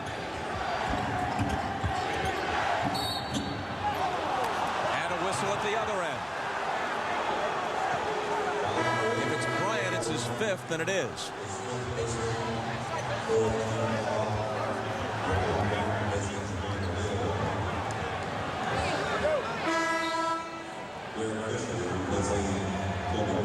With the 5 fouls, Bryant out, Fisher back in. Jermaine O'Neal goes out for Portland, and Brian Grant replaces him. Now they'll put Rick Fox over on Bonzi Wells now. So remember, Rick Fox loves to script that ball as the guy tries to take it up.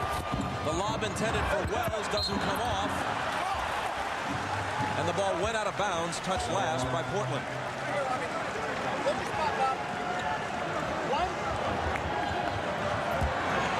Shaquille O'Neal has 27 points in this game, 8 assists, and a surprisingly low number of rebounds, 6.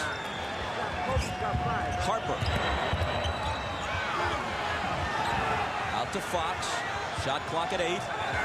Here's Horry out of the corner for 3, and it's short.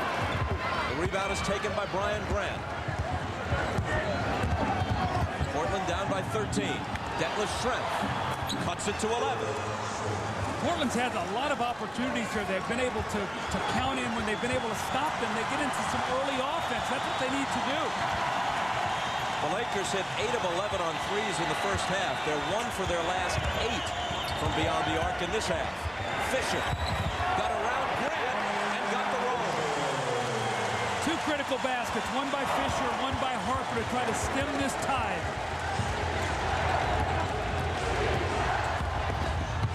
Greg Anthony out top to Wells for 3. Wow, you see a little bit of this kid's game. You've seen him in the post, now out on the perimeter. You can see why the Portland coaches really love his game. He's got 14, and they're within 10. Just under 7 minutes. Harper.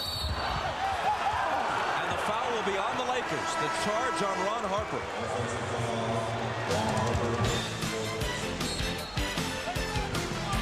You try to get back with the long perimeter shooting. First of all, Detlef Schrempf off the broken play. Nobody covers him. He knocks it down. And then Greg Anthony, great penetration. And he finds Bonzi Wells on the opposite side of the court with a diagonal pass. He buries the 3. It's a 10-point game. A lot of time left to go as Portland is gaining some momentum. In a sense, it's been a roller coaster season for Mike Dunleavy's Portland Trail Blazers. They had that 45-11 record before the February 29th loss to the Lakers. Then they were knocked out of their groove for a while, barely over 500 the rest of the season. Got it back together in the playoffs, impressive against the Timberwolves and then the Jazz. In this game, Game 1 of the conference finals, tied after 1, nearly run out of the building in the second quarter, righting themselves in the third, small edge here in the fourth. What was a 24-point deficit is now down to 10, plenty of time left, almost 7 minutes. And what they found is Bonzi Wells right now is a tough problem for the Lakers. They'll probably go right back to him once again. Or Steve Smith for 3, which could have cut it to 7. Good set play there. Smith had a good look at it. That would have been a big hoop.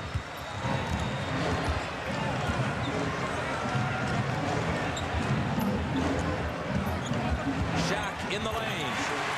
How discouraging is it to fight and fight and fight to get back into something, and Shaq make it look so easy, so big, so strong. He has 29, just about his average for the regular season and the playoffs.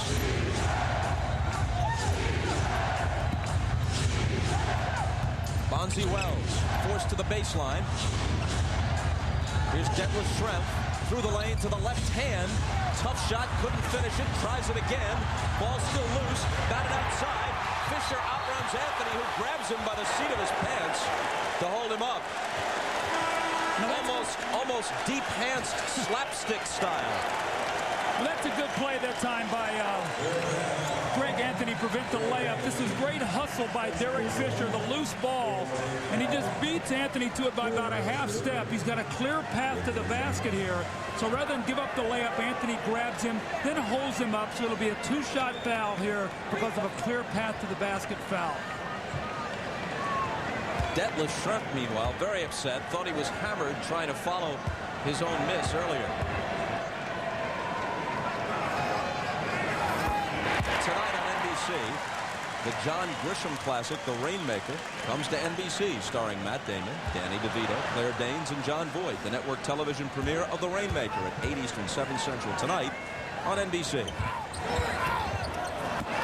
It's a good foul. You save a point there by doing that. You're still right in the game at 13. Still almost 6 minutes to go.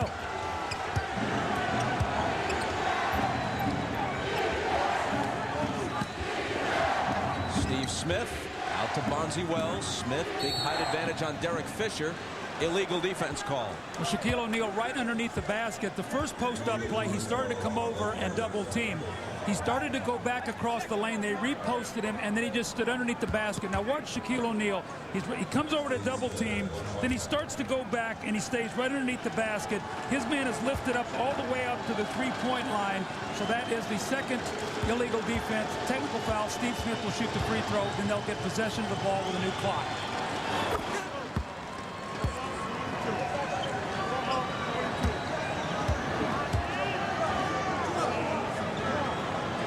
Another chance with a basket here to get within 10 or 9 if it's a 3.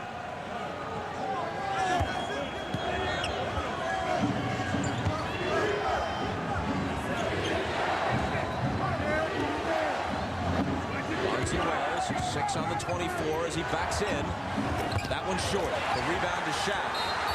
And reaching in to grab him is Pippen. Has the hack-a-Shaq begun? 5:27 to go.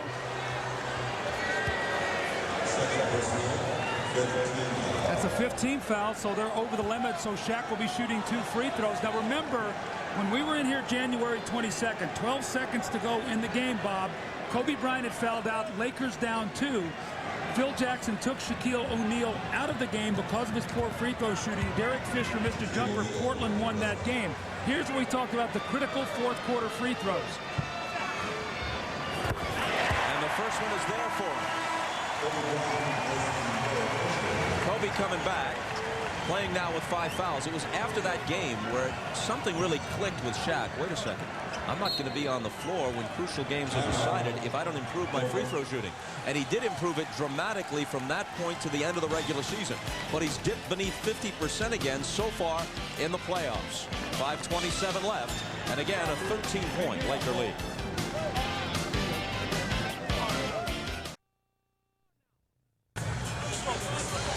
That was the voice of Mike Dunleavy. Keep the pressure on him. We'll crack them.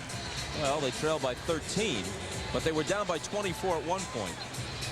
For the sake of argument, if Portland doesn't come back and win the game, does it still mean something that they make the final more respectable?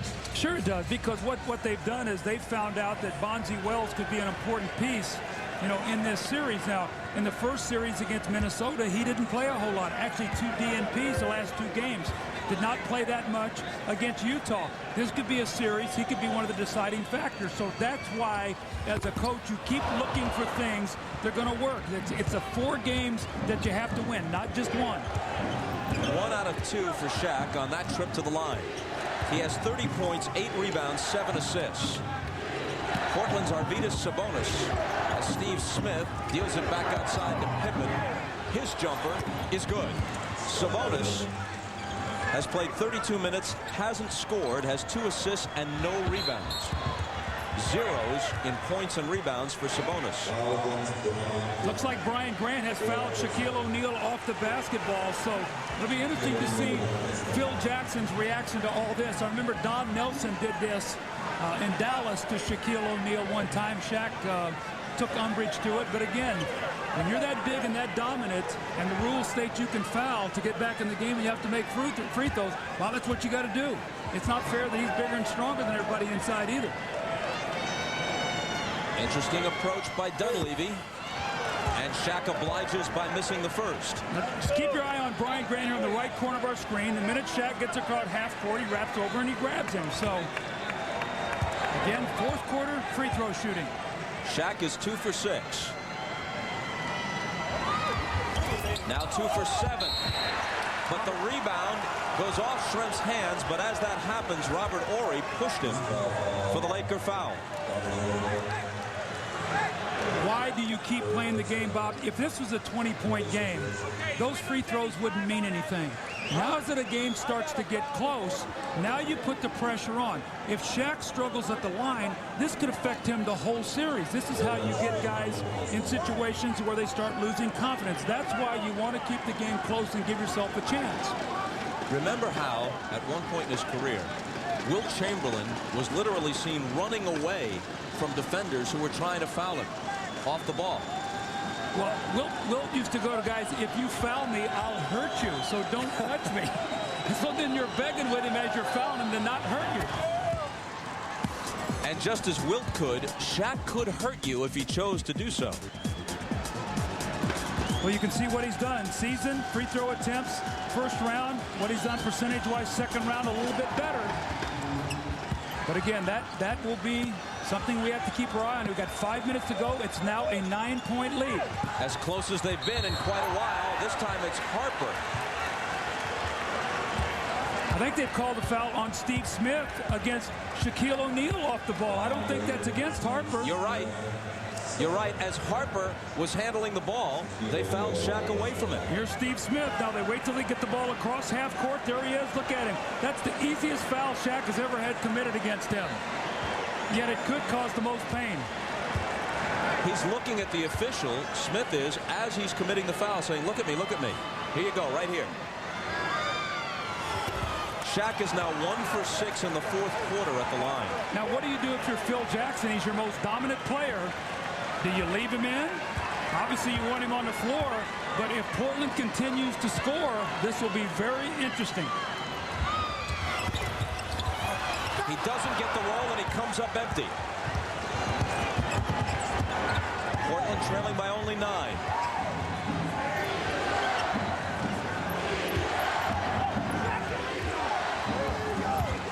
Bonzi Wells backing in, and a whistle as he releases it. And this one will go against Portland. 5-second back down count. That's the new rule you got in with backing down off the dribble. The minute you start, the count is on, and that was the 5-second count. Here's another foul, Steve Smith against Shaquille O'Neal. The previous thing designed to eliminate or reduce that Charles Barkley thing, Correct. just pounding the ball into the floor, or Mark Jackson Absolutely. in the post against a smaller guard. And most of the players have gotten the message, so we haven't seen that often this year. It cost Bonzi Wells a hoop. Meanwhile, though, whether or not Portland comes back to win this game, they are playing with Shaquille O'Neal's head and maybe with Phil Jackson's strategy in subsequent games, should they be closer than this one has been most of the way. He is rattled. Well, and that's what I'm talking about now. The Laker fans are upset. But Mike Dunleavy's playing within the rules right now. It's not like he's made up some rule along the way. He's playing within the scheme of the rules that's written in the NBA rulebook. He's missed 6 in a row. And finally hits one. It's a 10-point game. The fans try to give him some encouragement by coming to their feet, many of them, after he hit that one. Now you know what's going to be talked about between games 1 and 2, Bob. There's always something. Scotty for 3. Harper grabs the rebound. Della Shrimper, tell him to foul him right now. Steve Smith from the backcourt was pointing toward Schrempf, saying, foul him, foul him. That's 3 on Schrempf. Nobody on the floor besides Grant has as many as 4. Grant has 4. Well, the thing about this is this strategy is only going to get you back in the game if you start making some shots. Portland has got to make some shots. This gamesmanship, though, is fascinating. Again, the Laker fans are very upset, and you know what? This might not be pretty, but Mike Dunleavy's trying to win the game, not friends. And also to influence the rest of the series.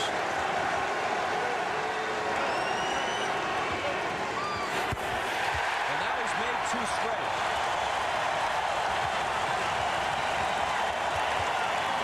Have you ever heard a bigger roar over a made free throw?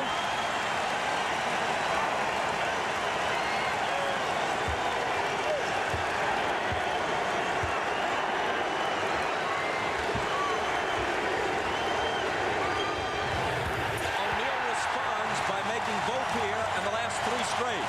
And he looked over at Mike Dunleavy and he said, that's not going to work anymore. We'll see.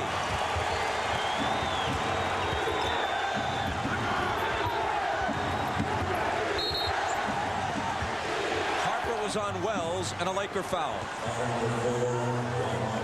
That'll be 5 on Harper.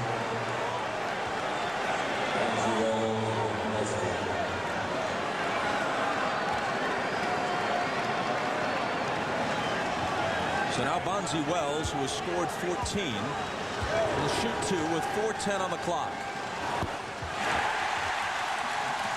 How apropos that Bonzi Wells walks up and misses a free throw after Shaq makes 3 in a row. As Marv Albert would say, not what Mike Dunleavy had in mind. He makes 1 of 2. Bob, this game might not end at this rate. Here it is again. Scottie Pippen against Shaq.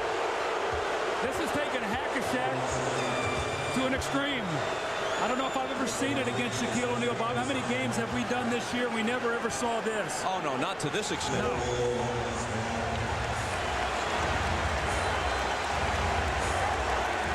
This is a game, regardless of its ultimate outcome, that will be talked about for a long time.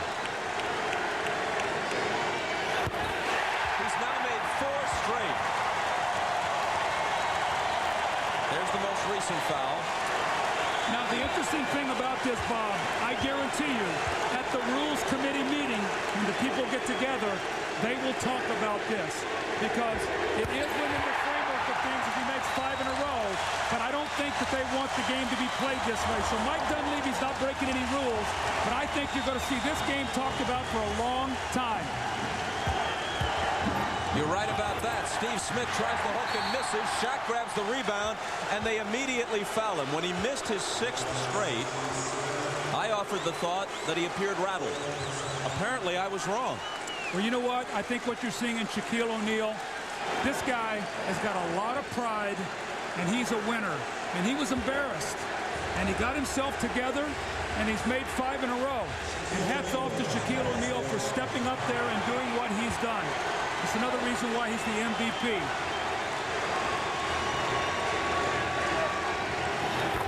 After missing 6 straight, he has now made 6 straight. Now he's begging him to foul him.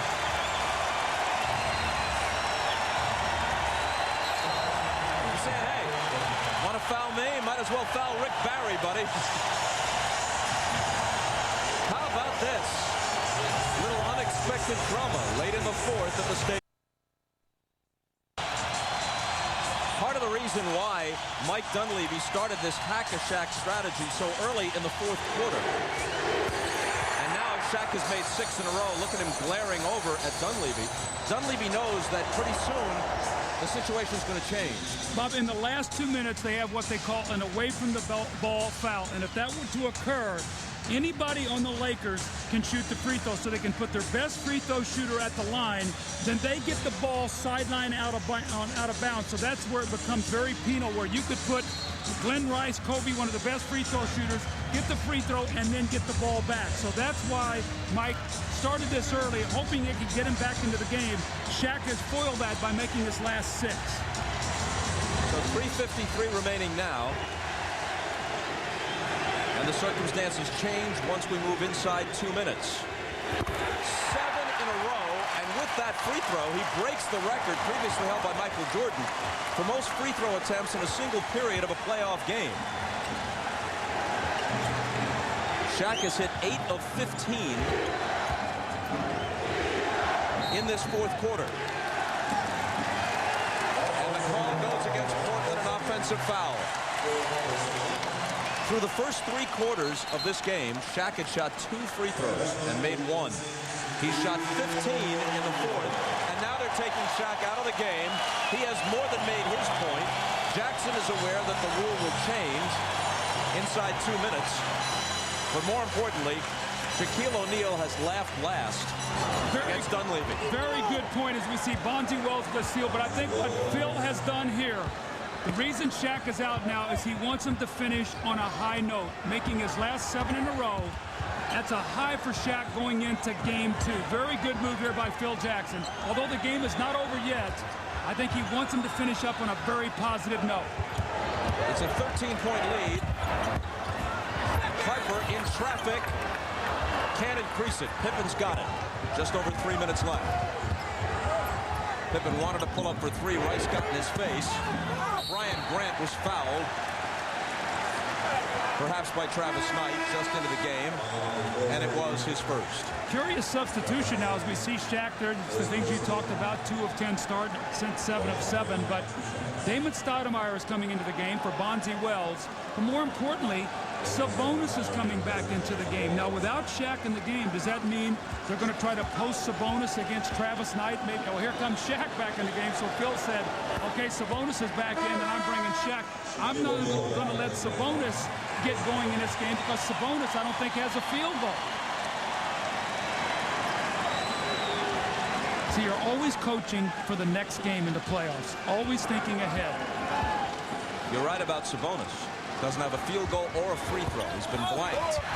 Schrempf on the offensive glass. Rejected by Shaq. They're going to foul Shaq again. Scottie Pippen runs across the floor and gets him one more time. Shaquille O'Neal comes in and immediately makes his presence felt with the rejection of Detlef Schrempf, and then he looks at him and nothing knows about it. Here comes Scottie Pippen running across the floor. Little tag, you're it. Shoot 2 free throws. Several minutes of playing time ago, Mike Dunleavy alerted Ron Garretson to this strategy during a timeout. And Garretson told his partners, Mathis and Delaney, to be alert for it. Well, that one was short arm. And his first miss after making his last 7 in a row prior to that. So Dunleavy alerted the officials, and they were aware of it, so that they didn't really have to mug Shaq, but barely touch him to get a whistle. Well, what's going to happen now is Shaq misses his second one, is that the Portland's going to have to look to score quickly, because in 50 seconds, that away from the ball rule goes into effect, and Mike Dunleavy's not going to be able to do that anymore. Sabonis thought about a 3, gives it to Stoudemire, and he's off with it. Shaq picks it up, and Pippen grabs him again. I can only think about what Phil Jackson is going to talk about in his press conference. Remember at Game 4 against Phoenix when they got spanked on the road, the little timeout at the end, the little distraction to take away from how badly his team got beat to where they talked about the timeouts. I can only imagine the spin that's going to go on this. A little smile on Jackson's face as he leans over to talk with his longtime assistant Tex Winter.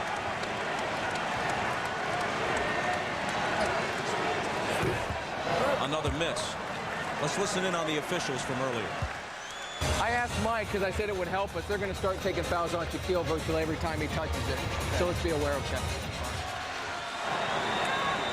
That's the conversation we were talking about a moment ago. Made 7 in a row, missed 3 in a row. Now hit that one.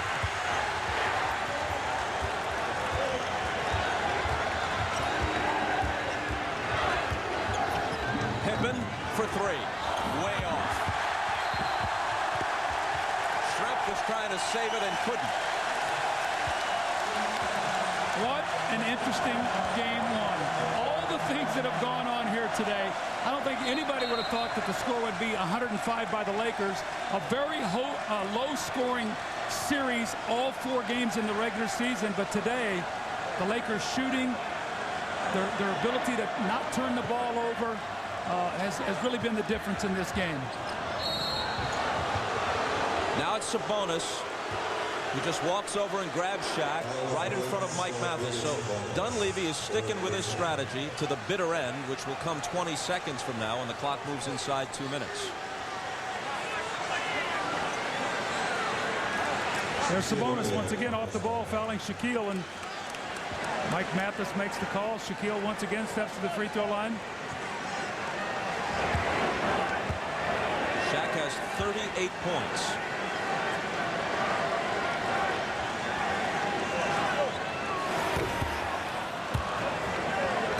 Don't forget Game 7 tomorrow. Knicks and Heat from Miami, preceded by a special 1-hour edition of Showtime at 2:30 Eastern. NBA Draft Lottery at halftime.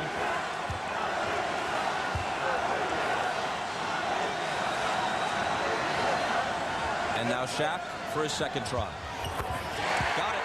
Bob, this opens up a lot of questions. What if, let's say Portland in Game 2, maybe even winning in the 4th quarter. Do they employ the same strategy starting early in the 4th quarter to try to do the same thing? I mean, it's interesting because we haven't seen anybody do this all year long. This opens up a whole different kind of hack-a-shack that I've ever seen. Stoudemire missed. And Sabonis grabbed Shaq almost exactly as the clock went to 2 minutes. But they may say it happened at 2:01. We'll see. No, I read Ronnie Garrettson's left. He said that's the away from the ball foul. One shot, anybody can shoot it, and they get it back. So that strategy's now done. Phil Jackson is just enough of a game player. He's going to let Rice shoot it. It ran through my mind, but with a 14-point lead, maybe he'd let Shaq shoot it. Just to spite Dunleavy. Again, the rule is anybody on the floor for the Lakers can shoot the free throw. Mike Mathis says, hold on, before Rice attempts the shot. Now, Rice missed it. Shaq said, I can do that. Let me shoot it. There's 2 on the clock. The question is it at 2 or inside under 2? 2? Or inside 2. That's what they're discussing right now. And to be truthful, it looked to me like the whistle blew when it was 2:01. Since we have 2 shots to kill in playoff. So they've reversed themselves, and they do put Shaq on the line for 2. Remember in 1991, Mike Dunleavy took the Lakers to the NBA Finals against Phil Jackson when Phil won their first championship. So these guys have met before. Shaq needs this next one for an even 40 points.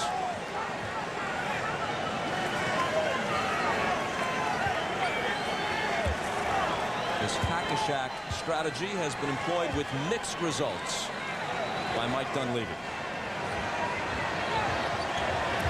40. Well, what we have to figure out here is we've got to find out when they started and what the score was, the margin, what it is now. Because that will let you know exactly whether they're able to cut into it at all.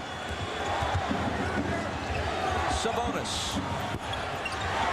Still without a basket. Whistle on the rebound. It's on Robert Horry. I'm a little surprised that Mike Dunleavy still has Sabonis on the floor, even a Scottie Pippen right now. The game is over. It's a 15-point game, minute 45 to go. And you need Scottie on the floor, obviously, for game 2, and you also need Sabonis out there with some fresh legs. And he didn't get a field goal today, as you talked about. I'm a little bit surprised those 2 guys are still out there.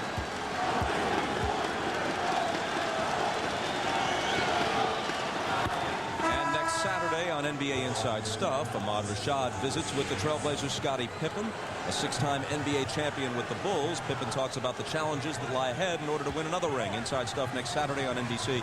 Check local listings for airtimes. And Sabonis indeed goes out with 1:45 remaining.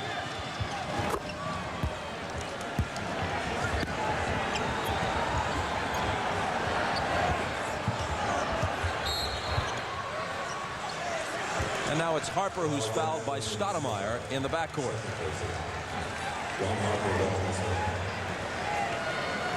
And what's going to be interesting to me is to hear what not only Mike Dunleavy has to say, but more interestingly, what the Portland Trailblazer players have to say. Because you know the media is going to go to them and ask them, what do you think about the hack-a-Shaq and what went on and stuff like that. It's going to be interesting to see what the conversation is coming out of that locker room. Well, the appropriate answer from the players is we have faith in our coach, Mike Dunleavy. He's gotten us to this point. It's his job to decide the strategy, our job to carry it out. Now, that's the appropriate thing to say. The question is, what will be said? As you know, as both former player and coach, it doesn't always go according to plan. Correct. And it's when somebody asks you the question and how you feel when that question's being asked. A lot of things go into that equation. Don't we all know that? Here's Stoudemire out of the backcourt.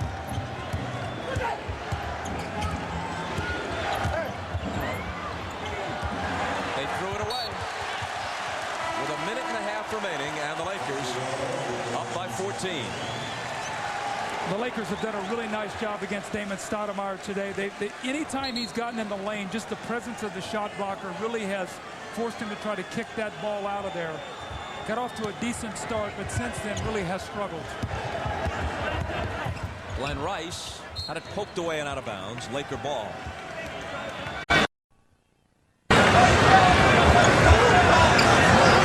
Now Harper just holding it out there, looking to run some clock. 10 seconds on the shot clock. O'Neal and Grant fouls him. So they're going to continue to make Shaq make free throws. And again, it's not so much what it's going to do for this game.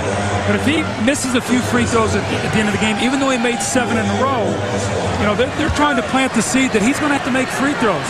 Now, obviously, the rule you were talking about doesn't apply here in the last 2 minutes because that's not an off-the-ball foul. Shaq had the ball, and they fouled him as soon as he received it. He's got 41 points.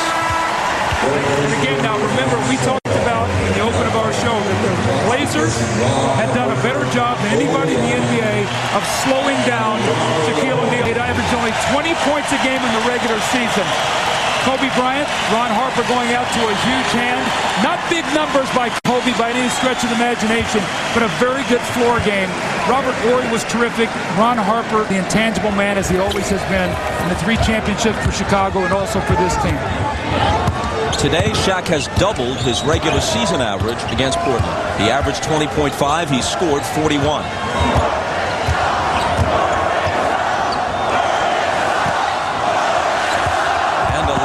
Gentile chant starts here at the Staples Center, directed at the Trailblazers. O'Neal misses, and the bigger O'Neal rebounds. Well, Travis Knight is in the game to come in for Shaquille O'Neal. I don't know whether he'll get in the game or not. Well, maybe the Lakers will take an intentional foul eventually, so Shaq gets the ovation that he deserves. O'Neal with a jumper from the edge of his range that's no good. Jermaine O'Neal the rebound. Barnesy Wells in the front court. Fires a 3. Fox grabs the rebound. Well, Bob, in game 1, the gauntlet has been laid down. The Lakers were terrific. Rasheed Wallace gets ejected. We've had Hack-a-Shaq. He shot 20, but 5 free throws in the 4th quarter. 27 for the game. The Lakers go up 1-0. And game 2, Portland must win. Because if they don't, the simple math is they'd be faced with having to win 4 out of 5 against a Laker team that looked pretty good today. For Shaquille O'Neal, 41 points, 11 rebounds, 7 assists. Here he is with Ahmad. All right, thanks, Bob. Shaq, first of all, we got to talk about this Hack-a-Shaq. What was your initial reaction when that started happening? I think it's just a total amount of respect to my game. It's a shame when the other coach has to cry, when the other big man, who's also 7 foot 330, has to cry, wait, and flop. It's just a respect to my game, but it hasn't worked all year, and it still ain't gonna work. Initially, were you upset at it? I mean, does it upset you? I don't get upset, you know, it's just I need to go line, take my time to make them. I mean, I'm known throughout my career to hit one, so now I just need to start hitting 2. What was going through your mind every time that you made one coming back down court? You looked over at Dunleavy. I wasn't trying to, you know, be disrespectful. I'm just, you know, I'm just trying to let the whole world know that that's not going to work, ever. All right, Shaq. Back to you, Bob.